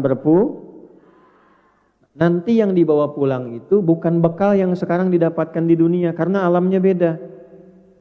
Saya tanya sama ibu nih, di dunia saja hukum sudah beda. Di Hong Kong sama nggak hukum yang di Indonesia? Mata uangnya sama nggak? Beda. Nah, beda tempat saja di dunia sudah beda hukum. Terus ibu mau pulang ke akhirat mau hukumnya sama? Nggak mungkin. Hukum akhirat beda. Ke alam kubur saja sudah beda. Ibu di dunia pakai pakaian begini. Kadang seragaman, kadang dilihat yang bagus dan sebagainya. Tapi begitu masuk ke alam kubur, beda alam, pindah dunianya, tidak berbeda, tidak sama lagi, maka yang dikenakan pun tidak akan sama. Pakaiannya apakah begini? Tidak. Apakah handphone yang kita cari, gaji pertama saya buat handphone ini, nanti masuk ke alam kubur dibawa enggak? Tidak. Dolarnya dibawa enggak? Rupiahnya dibawa enggak? Tidak. Oh, nanti saya mau bawa handphone masuk ke alam kubur kan ya, kalau kamu kangen miskol aja. Nah, bisa. Miskol dzarratin syarriyah. Gak nyambung. Nah, yang dibawa apanya? Amalnya. Amal pertama yang akan membantu kita saat pindah alam itu, kita yakin sebagai orang beriman, amal pertamanya, ingat dari awal tadi, ada fisik, ada akal, ada roh. Saat meninggal yang dicabut apanya? Rohnya. Maka yang dibawa itu amalan rohnya. Nah, amal roh ini beda dengan fisik. Makanan fisik, makan, sarapan, macam-macam. Makanan akal, belajar, baca. Makanan roh itu ibadah, sholat Bu, baca Quran. Ketika meninggal, rohnya dicabut, itu yang ikut sholatnya, yang ikut pengajiannya, baca Qurannya. Kalau makanan fisik gak ikut. Jadi yang kita kumpulkan sekarang, kalau meninggal itu gak ikut. Yang pintar-pintar sampai punya gelar S1, S2, S3, S4, kerupuk 3, itu sampai dingin, kan kita S semua kan, ya, SD, SMP, SMA, S1, S2, itu gelar sebanyak apapun kalau meninggal nggak kepake. Semuanya pengen satu gelarnya,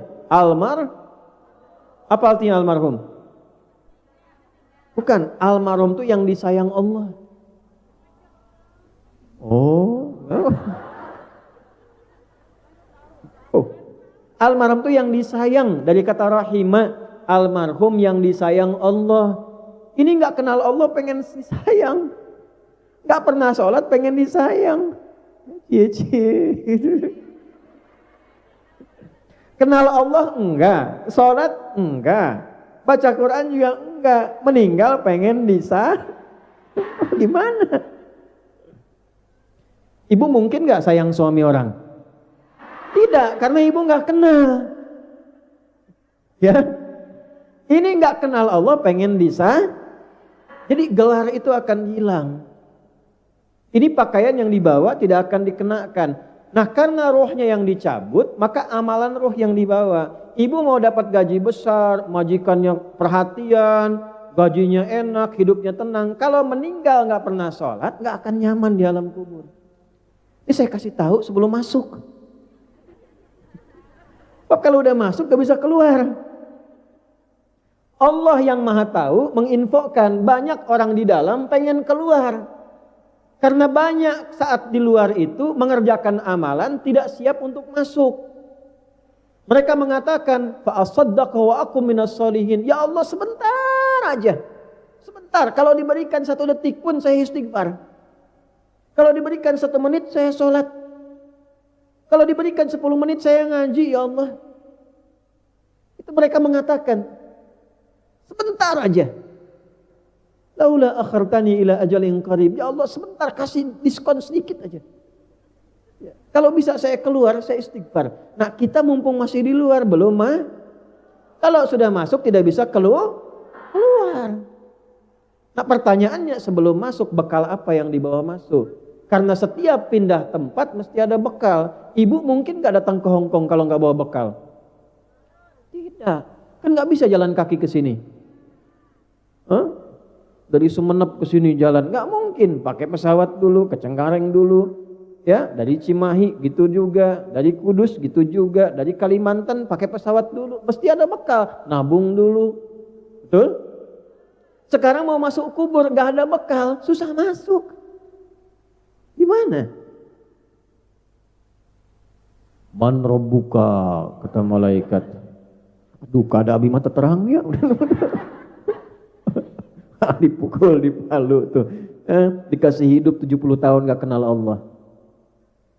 Ada anak 3 tahun sudah bisa menyebut Allah. Allah, ya Allah, ya Allah. 3 tahun mau disuntik, astagfirullah katanya tuh. Ada orang 30 tahun dikasih hidup gak bisa nyebut nama Allah. Ibu jauh-jauh ke Hong Kong, kalau sudah dikirim sampai ke Hong Kong belum kenal Allah, kemana lagi mesti dikirim?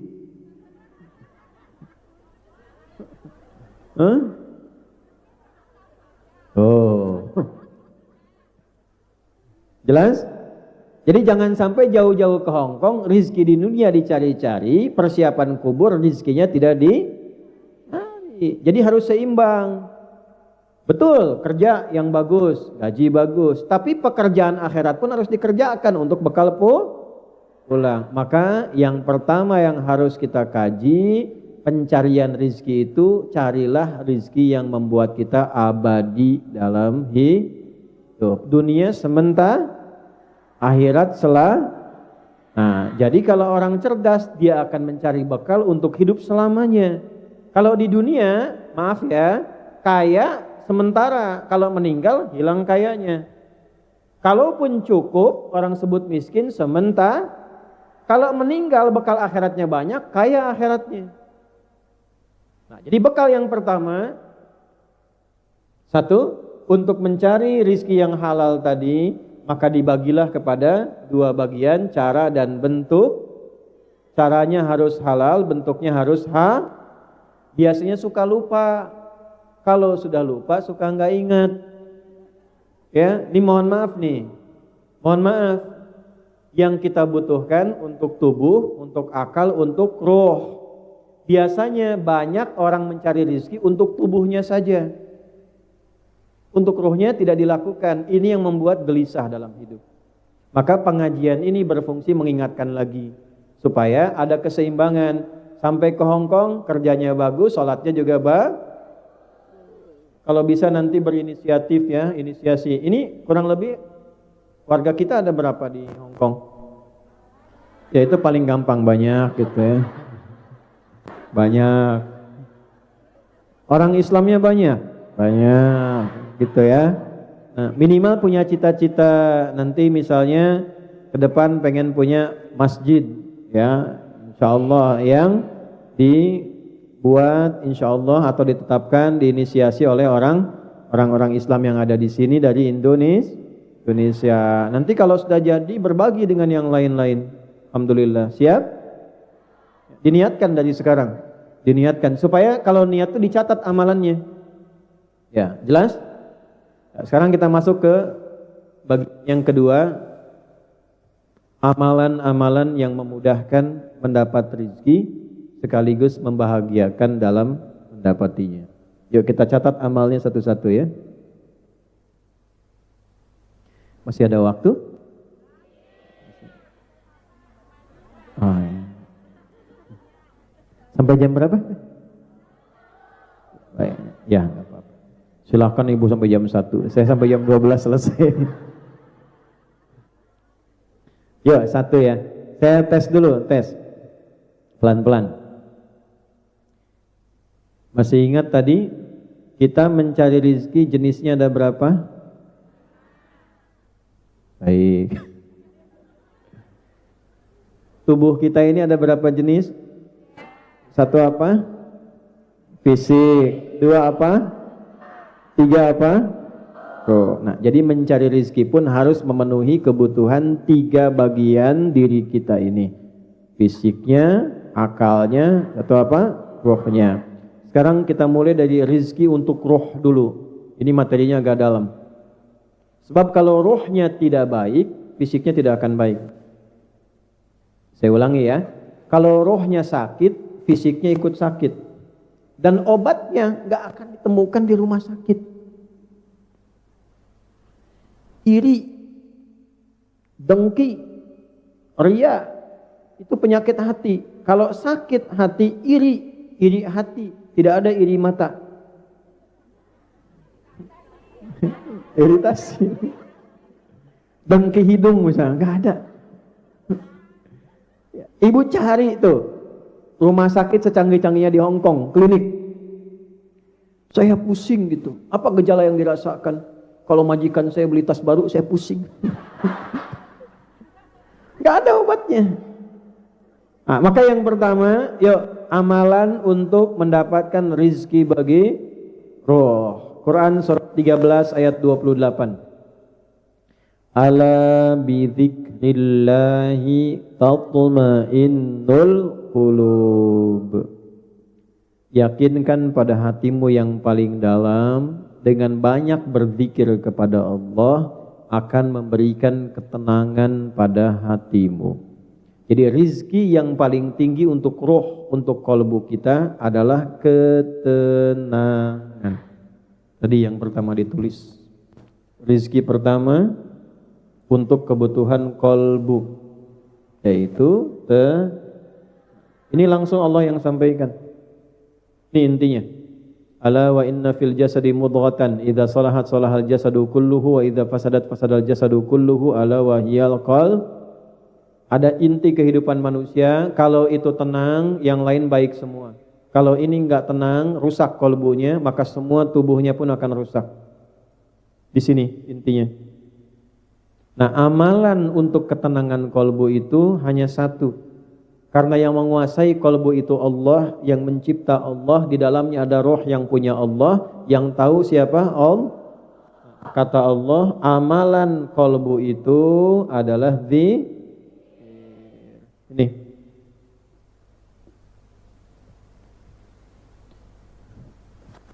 Jadi orang yang sering berzikir, orang yang senang berzikir, sesungguhnya dia mendapatkan rizki langsung dari Allah untuk ketenangan jiwanya.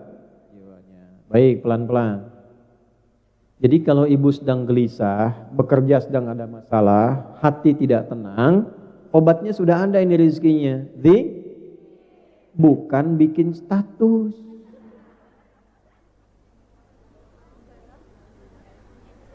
buka Instagram.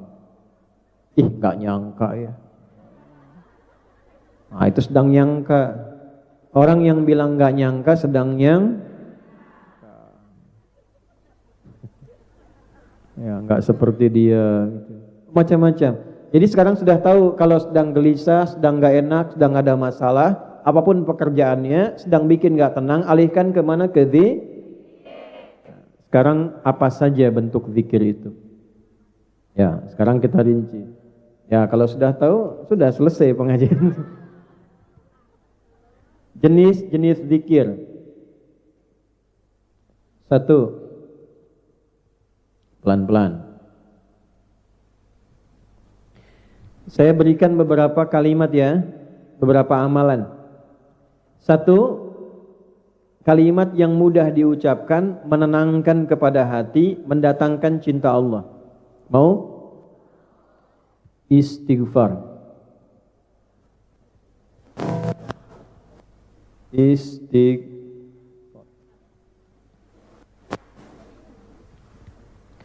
Udah. Waktunya ada 3. 1, ada istighfar yang kalau dikerjakan, ibu lakukan di waktu itu mudah mempercepat ya, terkabulnya doa dan mendatangkan rizki dari Allah. Waktunya sesaat sebelum masuk waktu subuh. Kalau bisa, ibu lakukan dulu tahajud sebelumnya, walaupun 2 rakaat. Kalau mau tahajud, masih ingin baru memulai, sebelumnya belum pernah tahajud, jangan banyak-banyak dulu.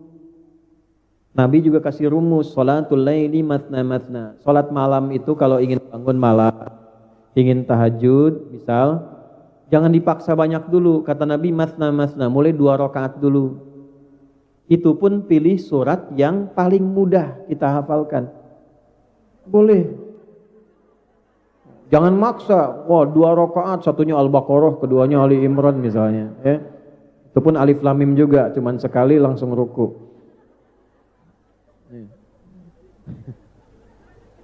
Enggak, ini betul. Dalilnya Al-Muzammil ayat ke-20, faqra'u ma tayassara minal Quran. Silahkan tahajud, baca yang paling mudah, yang paling ringan. Misal, karena ini lagi musim dingin, misalnya di Hong Kong, kul, ya, baca 3 kul. Rakaat pertama, kul a'udzu birabbil falaq. Rakaat kedua, kul a'udzu birabbin. Nah, nanti witir, kul huwallahu ahad. Nggak apa-apa. Nggak, nyaman dulu aja, yang penting nyaman. Nanti kalau sudah merasa bosan dengan 2 rakaat, tambah lagi 2 rakaat. 2 rakaat lagi misalnya ad-duha dengan al-insyirah. Gak apa-apa, sampai merasa nyaman dulu. Jangan dipaksakan langsung 11, langsung 23. Nanti begitu capek besoknya gak mau lagi. Betul. Nabi juga bacanya yang ringan-ringan. Nabi itu kalau tahajud yang ringan. Tapi ringan versi Nabi beda dengan ringan versi Nabi itu paling ringan, rakaat pertama 100 ayat Al-Baqarah. Ya pernah ada yang mau ikut di belakang beliau, beberapa sahabat. Ya pernah ikut tuh di belakang beliau. Ternyata rakaat pertamanya begitu 100 ayat Al-Baqarah, ditunggu mau ruku nyambung sampai selesai.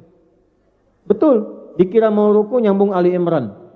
Dikira mau ruku nyambung An-Nisa. Begitu selesai 5 juz 4 halaman kurang lebih, rakaat pertama 5 juz 4 halaman kurang lebih, ruku. Rakaat pertama. Besoknya enggak ada lagi yang ikut. Nah, maka mulai dengan apa? Tahajud dulu.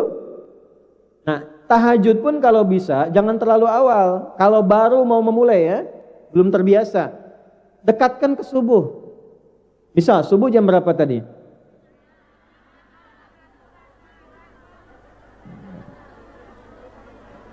Sudah nggak usah musyawarah, sudah ya.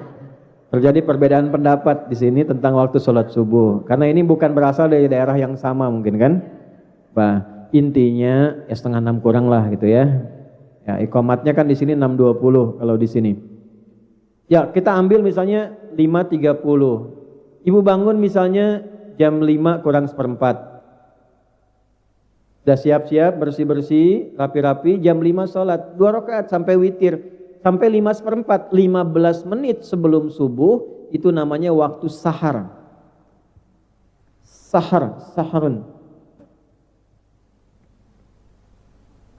Amalan yang dikerjakan saat sahar namanya sahur. Sebentar, jangan komentar dulu. Ibu like aja, jangan komen. Lihat sini, amalan yang dikerjakan di waktu sahar namanya apa? Kenapa ada makan sahur? Maksudnya kalau makan besok mau puasa, jangan terlalu awal. Dekatkan ke subuh. Dekat, supaya apa? Kalau makannya dekat subuh, energinya makin banyak, makin kuat menjalani puasa. Satu. Yang kedua, dekat ke subuh, jadi nggak tiduran dulu. Bisa istirahat sebentar, nggak terlampau ngantuk, langsung bisa sholat. Jelas? Nah ini misalnya subuh 5:30, sahur jam 2. Udah nahan lapar tuh jam 3, 4, 5, 6. Belum subuh sudah 4 jam, udah lapar. Makanya ada orang baru mau puasa, udah lihat buka. Betul nggak? Balik dulu. Nah amalan yang dikerjakan di waktu sahar namanya apa sah? Nah ada amalan luar biasa istimewa di waktu sahar ini. Amal itu disebut di Quran surah 51 di ayat ke-18. Ayat 22-nya tentang rizki, ayat 18-nya tentang istighfar. Jamak dari kata sahar namanya ashar. Wabil ashari hum yastaghfirun. Dan ada orang-orang yang di waktu sahar ini banyak beristighfar kepada Allah. Nah istighfar di waktu sahar itu, awas nih rahasianya, itu bisa mempercepat datangnya rizki dari Allah.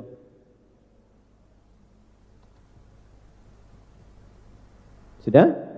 Jadi ayat 18-nya tentang istighfar, ayat 22-nya tentang rizki. Jadi kalau bisa, ya malamnya bangun dulu, tadi jam 5 kurang 1/4, jam 5-nya sholat walaupun 2 rakaat. Setelah itu witir, istighfar. Apa kalimat istighfarnya? Bacaannya apa? Nah, sebentar. Kalau mau singkat, satu aja. Astaghfirullahaladzim. Astaghfirullahaladzim. Astaghfirullahaladzim. Sudah? Kalau ingin istighfarnya itu sekaligus menggugurkan dosa, diampuni dosa-dosa yang sebelumnya pernah dikerjakan. Nih ada ijazahnya langsung dari Nabi nih. Astaghfirullahaladzim.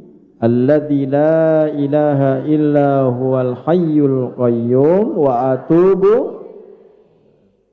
Bagus. Itu ya. Kalau bisa astaghfirullahaladzim. Alladzi la ilaha illa huwal hayyul qayyum wa atubu ilaih. Jelas? Baca itu sampai datang waktu di alarm aja. Kasih alarmnya adzan misalnya. Karena kan jarang terdengar sampai ke rumah kan? Baik, nggak ada adzan kan? Dan ibu nggak harus adzan sendiri. Allahu Akbar. Pakai aja suara alarm pas jam sekian adzan. Berhenti, siap-siap waktu Coba mulai praktekkan. Lagi sudah masuk bulan Rajab nih, praktekin. Ya, siap? Nah, nanti lihat setelah itu perbedaannya seperti apa.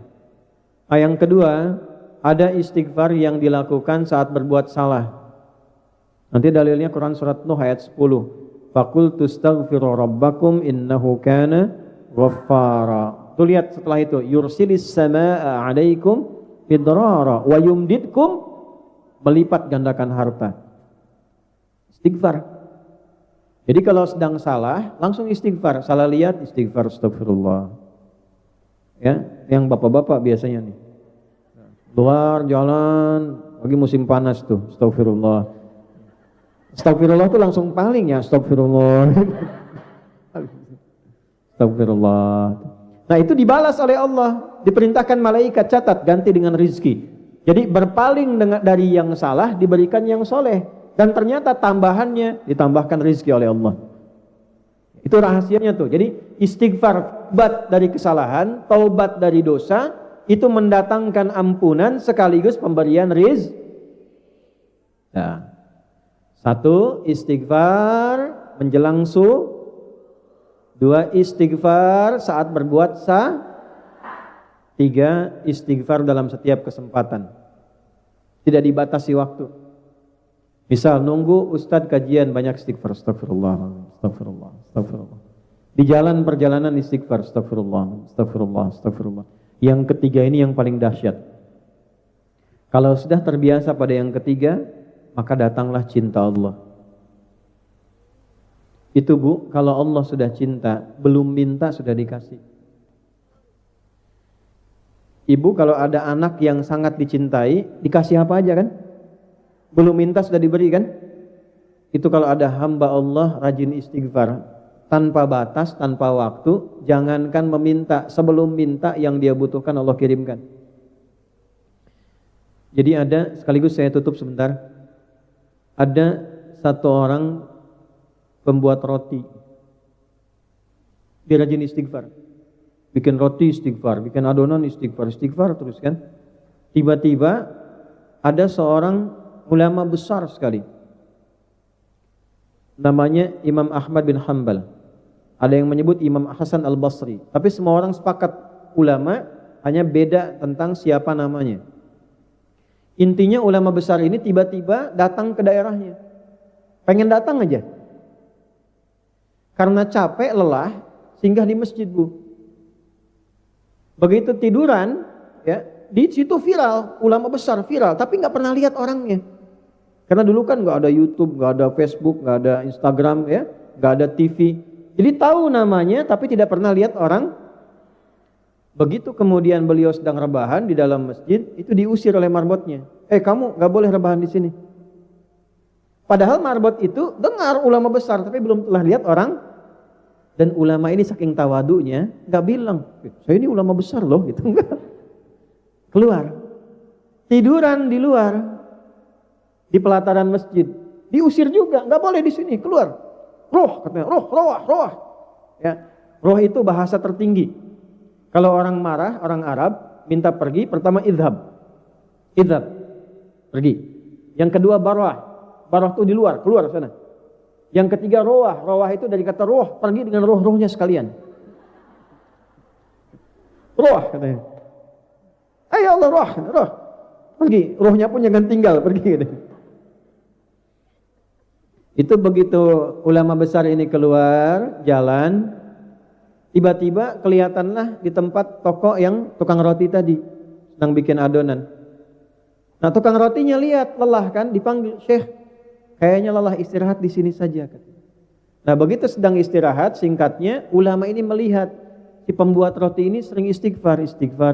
Ulama ini tahu faidahnya, tahu manfaatnya, tahu. Tapi ingin membuktikan di lisan pembuat roti ini, bertanya, ya fulan, aku lihat tadi kamu bikin adonan istighfar, jadi roti istighfar. Saya hanya ingin tanya, apa manfaat istighfar ini untuk kamu? Kata pembuat roti ini kisah nyata. Wallahi demi Allah, tidak pernah saya membiasakan istighfar ini kecuali Allah selalu mengabulkan doa saya. Tidak pernah satu doa pun ditolak. Kecuali satu yang belum terkabul. Apa itu? Saya selama ini minta kepada Allah, ya Allah, mohon pertemukan saya dengan sosok ulama besar, sebutlah misalnya Imam Ahmad bin Hanbal, sebelum saya meninggal atau beliau wafat. Langsung terperanjat ulama ini, berdiri mengatakan, astagfirullah. Jadi karena istighfar kamu ini, saya tiba-tiba pengen ke sini, dikeluarin dari masjid, nggak boleh rebahan di luar masjid, katanya. Karena istighfar kamu ini. Barulah si tukang roti itu tahu ternyata ulama yang diantarkan ke depannya itu hasil dari Jadi kalau Ustadz Muhaimin jarang-jarang datang, istighfarin tuh. Astagfirullah. Ayo saya diistighfarin. Jelas? Nah, minimal kalaupun belum ada yang kita harapkan, minimal ada hati yang Nah, tuh bentuk zikir yang pertama. 2, Al-Quran. Apa yang kedua? Biasakan ngaji ya. Ya. Walaupun sehari satu ayat, nggak apa-apa. Yang penting mushafnya simpan di tempat yang mudah dilihat. Karena mushaf itu mukjizat. Kalau sedang gelisah, lihat mushaf aja ada tenang. Hebatnya ibu buka mushafnya itu bisa ketemu ayat yang sesuai dengan masalah kita. Quran. Walaupun satu ayat kan nggak banyak. Hari ini nun. Satu ayat. Ya, jelas? Ngaji Al-Qur'an. Ya, jangan sampai hilang ya. Al-Quran itu istimewa. Kalau biasa jadi ahli Al-Quran, Allah akan khususkan. Dalilnya, Ahlul Quran, Ahlullahi wa khassatuh. Kata Nabi, kalau sudah jadi ahli Al-Quran, itu spesial di sisi Allah dan dijadikan VVIP. Ahli Quran itu kemanapun akan disambut. Dijadikan oleh Allah, difirmankan kepada orang di tempat manapun, perlakukan dengan baik. Jaga dengan baik. Ahli Quran.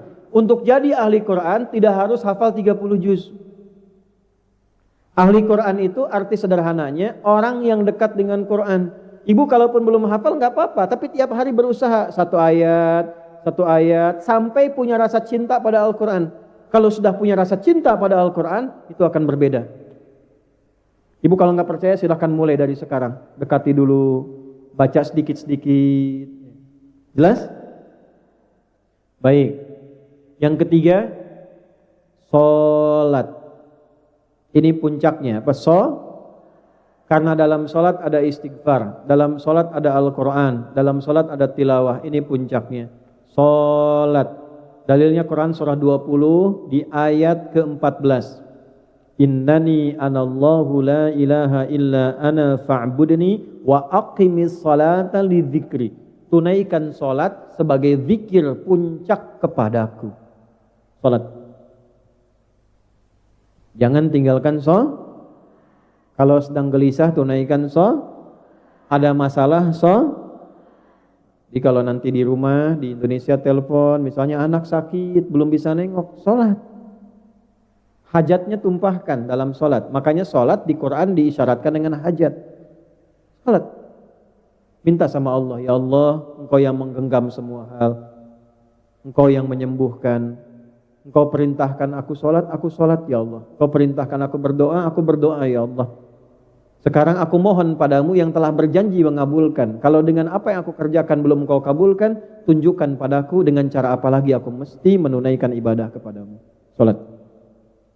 Nabi Zakaria belum ada keturunan. Apa yang beliau amalkan? Salat. Nabi Ibrahim meninggalkan Ismail, pesannya salat. Ya, semua salat. Nabi Musa salat, Nabi Isa salat. Jadi semua kalau ada persoalan menunaikan salat. Ya. Jadi tolong jangan tinggalkan apa Jelas sampai sini? Baik. Yang terakhir sebagai bonus, perbanyak sholawat. Saya lihat Masya Allah ya, Masya Allah ini ahli sholawat terlihat ya. Kita masuk tadi sholawat sampai ada rasa cinta pada Nabi. Ya, kalau sudah ada rasa cinta pada Nabi, biasa sholawat, nanti Allah balas minimal 10 kali lipat. Ya, kata Nabi gini, man shalla alayya sholatan wahidah, sallallahu alaihi asyru sholawat. Siapa yang biasa sholawat padaku, walaupun cuma sekali, Allah akan perintahkan pada malaikat balas 10 kali lipat. Nah ini rizki yang pertama. Jadi kalau sudah bisa sholat, berarti masih dapat rizki. Orang yang walaupun gajinya besar, kerjanya enak, tapi dia tidak sholat, sejatinya dia belum mendapatkan rizki dari Allah. Minimal untuk kebutuhan rohnya. Bisa sholawat, istimewa. Bisa baca Quran, istimewa. Bisa istighfar, luar biasa. Jadi ini bagian pertama, mencari rizki di tempat yang jauh, dan membahagiakan. Intinya satu. Sudah capek?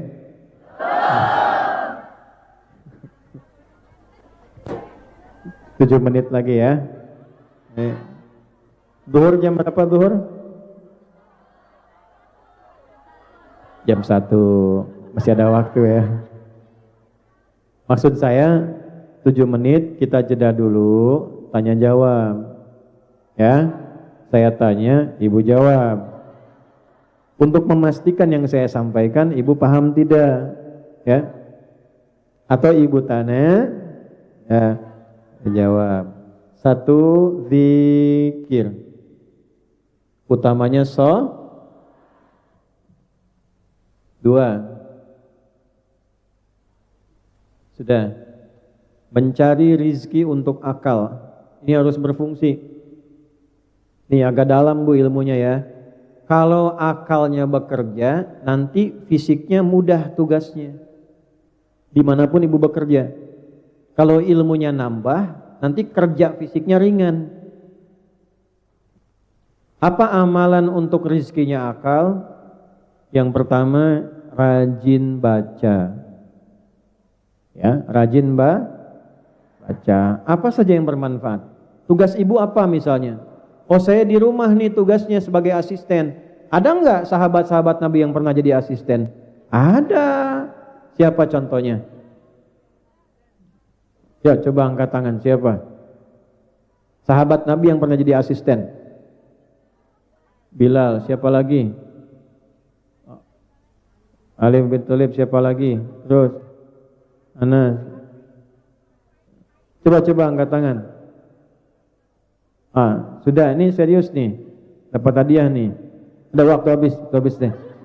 Pendek sekali nih. Baru mau nyebut umur waktunya habis. Nah. Nih, saya kasih satu aja. Asisten Nabi itu ada yang anak-anak remaja ada. Ada yang dewasa ada. Di antara yang dewasa itu ada yang namanya Anas bin Malik. Itu dari remaja sampai dewasa, kurang lebih 20 tahun ngasisteni Nabi. Tahu nggak apa yang terjadi? Anas ini punya ibu namanya Malikah. Pelan-pelan ya. Ibunya siapa namanya? Single parent. Datang ke Nabi mengatakan, "Ya Rasulullah, saya punya anak cekatan nih. Bisa jadi asisten Nabi." Oleh Nabi diangkat jadi asisten. Jadi asisten Nabi selama 20 tahun. Didoakan oleh Nabi umurnya panjang, hartanya berlimpah. Sepeninggal Nabi termasuk jadi sahabat yang kaya, orang kaya, umurnya panjang, keturunannya banyak. Anda bayangkan? Kebayang tidak? Tidak. Saking dahsyatnya itu.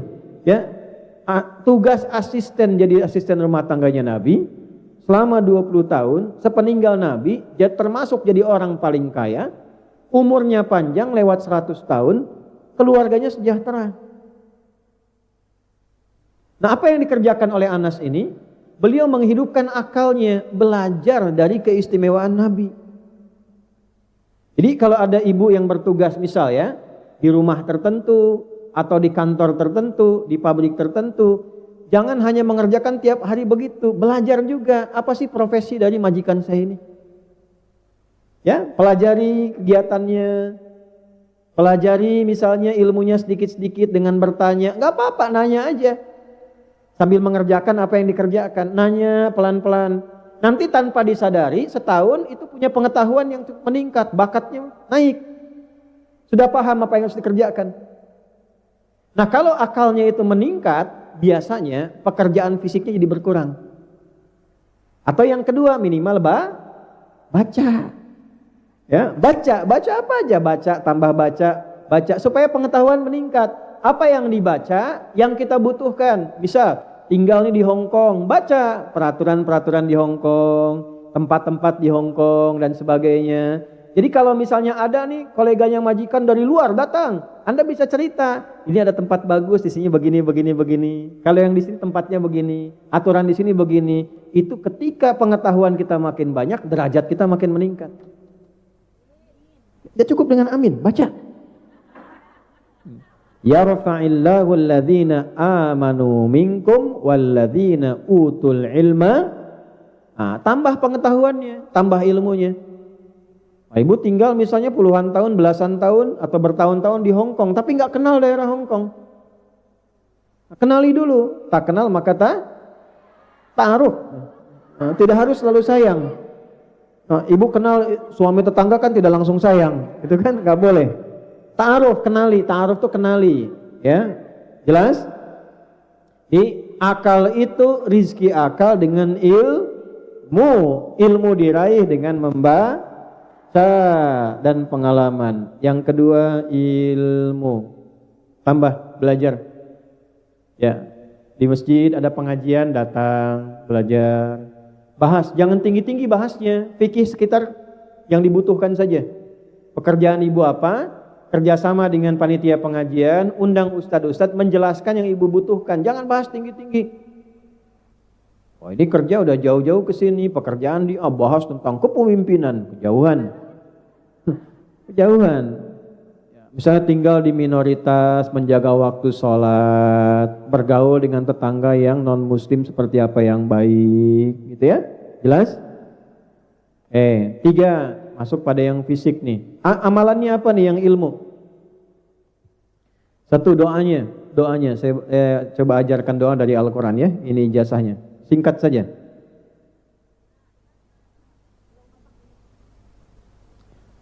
Rabbi zidni ilma. Sudah? Rabbi zidni ilma. Sampai situ dulu ya. Wa qur rabbi zidni ilma. Itu aja. Rabbi zidni ilman. Rabbi zidni ilman. Kalau mau ngaji, baca itu dulu. Rabbi zidni ilma. Kalau mau tambahkan warzuqni. Ya Allah, tambahkan padaku selalu pengetahuan dan berikan kemampuan untuk memahami. Karena ada yang nambah ilmu tapi tidak paham. Itu bahaya. Pelan-pelan. Jadi yang kedua, rizkinya akal itu dengan Jadi selama di Hong Kong pelajari tempat-tempat, ibu catat. Tempat ini ada ini, beli ini ada di sini. Nanti kapan-kapan misalnya ada tamu, ada siapa, atau ada kolega dari tuan rumah, nanya-nanya, ditanya, kita nggak kaku, tahu. Jelas? Nah, itu kalau sudah seperti itu, dianggapnya level kita naik nantinya. Nah, kalau sudah naik pengetahuan banyak, ibu bisa mencari tempat yang lebih lagi yang sesuai dengan pengetahuannya. Rizkinya pun akan otomatis naik. Jelas sampai sini? Kalau bukan ibu, siapkan anak-anaknya. Anda boleh bekerja apapun, tapi siapkan anak memiliki derajat yang lebih tinggi dari orang tuanya. Jangan sampai anak putus sekolah. Kalau bisa sekolahkan yang tinggi, sampai sarjana, sampai lulus, itu ada kebanggaan luar biasa. Ya. 3. Rizki yang sifatnya fisik ini.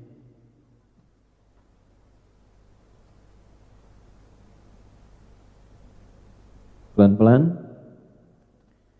Saya cek dulu untuk memastikan rizkinya roh apa itu? Zikir. Rizkinya akal? Ilmu. Tadi sudah ya, amalannya sudah, bacaannya sudah. Rizkinya fisik. Sekarang masuk pada bagian yang ketiga.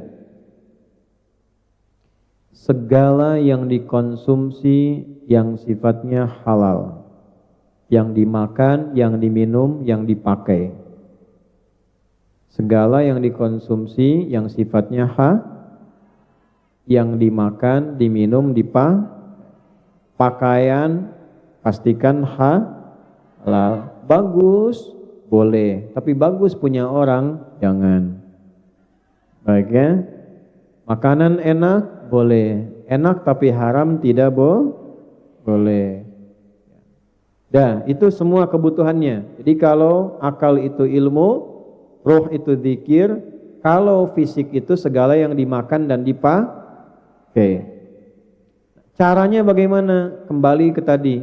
Pastikan semua yang kita kerjakan halalan thayyib, halal dan baik. Halal plus.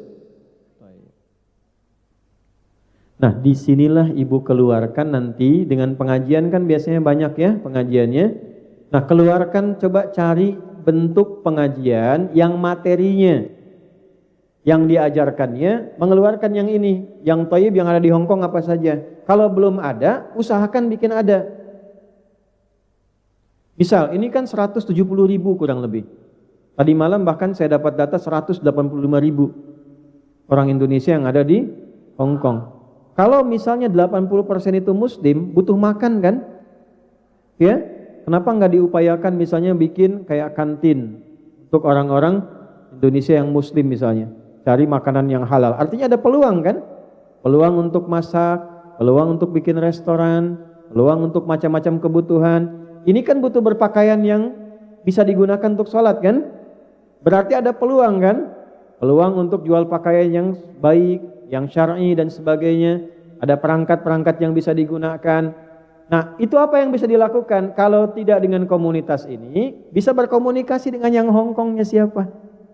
Bekerja sama dan sebagainya. Nah, di luar itu, hal-hal yang umum silahkan cari. Ya, dicek. Makanya tadi saya katakan yang nomor 2 itu, kenali di sini mana saja pekerjaan yang halal, mana saja pekerjaan yang thayyib. Ada yang sifatnya halal tapi belum tentu thayyib. Ada yang thayyib tapi belum tentu maka dicari halalan thayyib. Jelas sampai sini? Nah, ini ya. Ini sudah saya terangkan tadi cara mencarinya. Kalau 3 ini digabungkan, maka hasilnya luar biasa. Ya, bekerjanya halal, thayyib, salatnya iya, zikirnya iya, ngajinya iya, belajarnya iya. Maka disinilah bertemu janji Allah di Quran surah Al-Mujadalah surah 58 di ayat yang ke-11.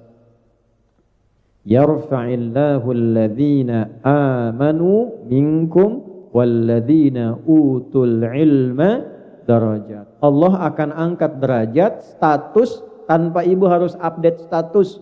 Mau di Facebook, mau di Instagram, mau dimanapun, Allah yang update langsung, diangkat statusnya sepanjang syarat ini terpenuhi. Imannya dijaga, ilmunya bertambah. 2 ini dipakai mencari rezeki, maka kebahagiaan itu tidak harus dikejar, dia akan datang dengan sendirinya. Ya kan? Jadi mulai hari ini Anda bisa buat status bahagia itu sederhana ketika aku kenal Allah. Nah, ya. Kan orang banyak bahagia itu sederhana, bisa minum teh di atas gunung Rinjani, ya kan? Naiknya aja susah gitu kan? Bahagia itu sederhana, bisa makan nasi uduk di atas menara Hongkong, ya kan? Datangnya jauh. Ya, bahagia itu sederhana ketika aku bisa sholat. Bahagia itu sederhana ketika lisanku bisa berzikir. Bahagia itu sederhana ketika pekerjaanku halal dan thayyib. Maka silahkan rasakan bedanya, bedakan rasanya dan pasti terasa. Ya.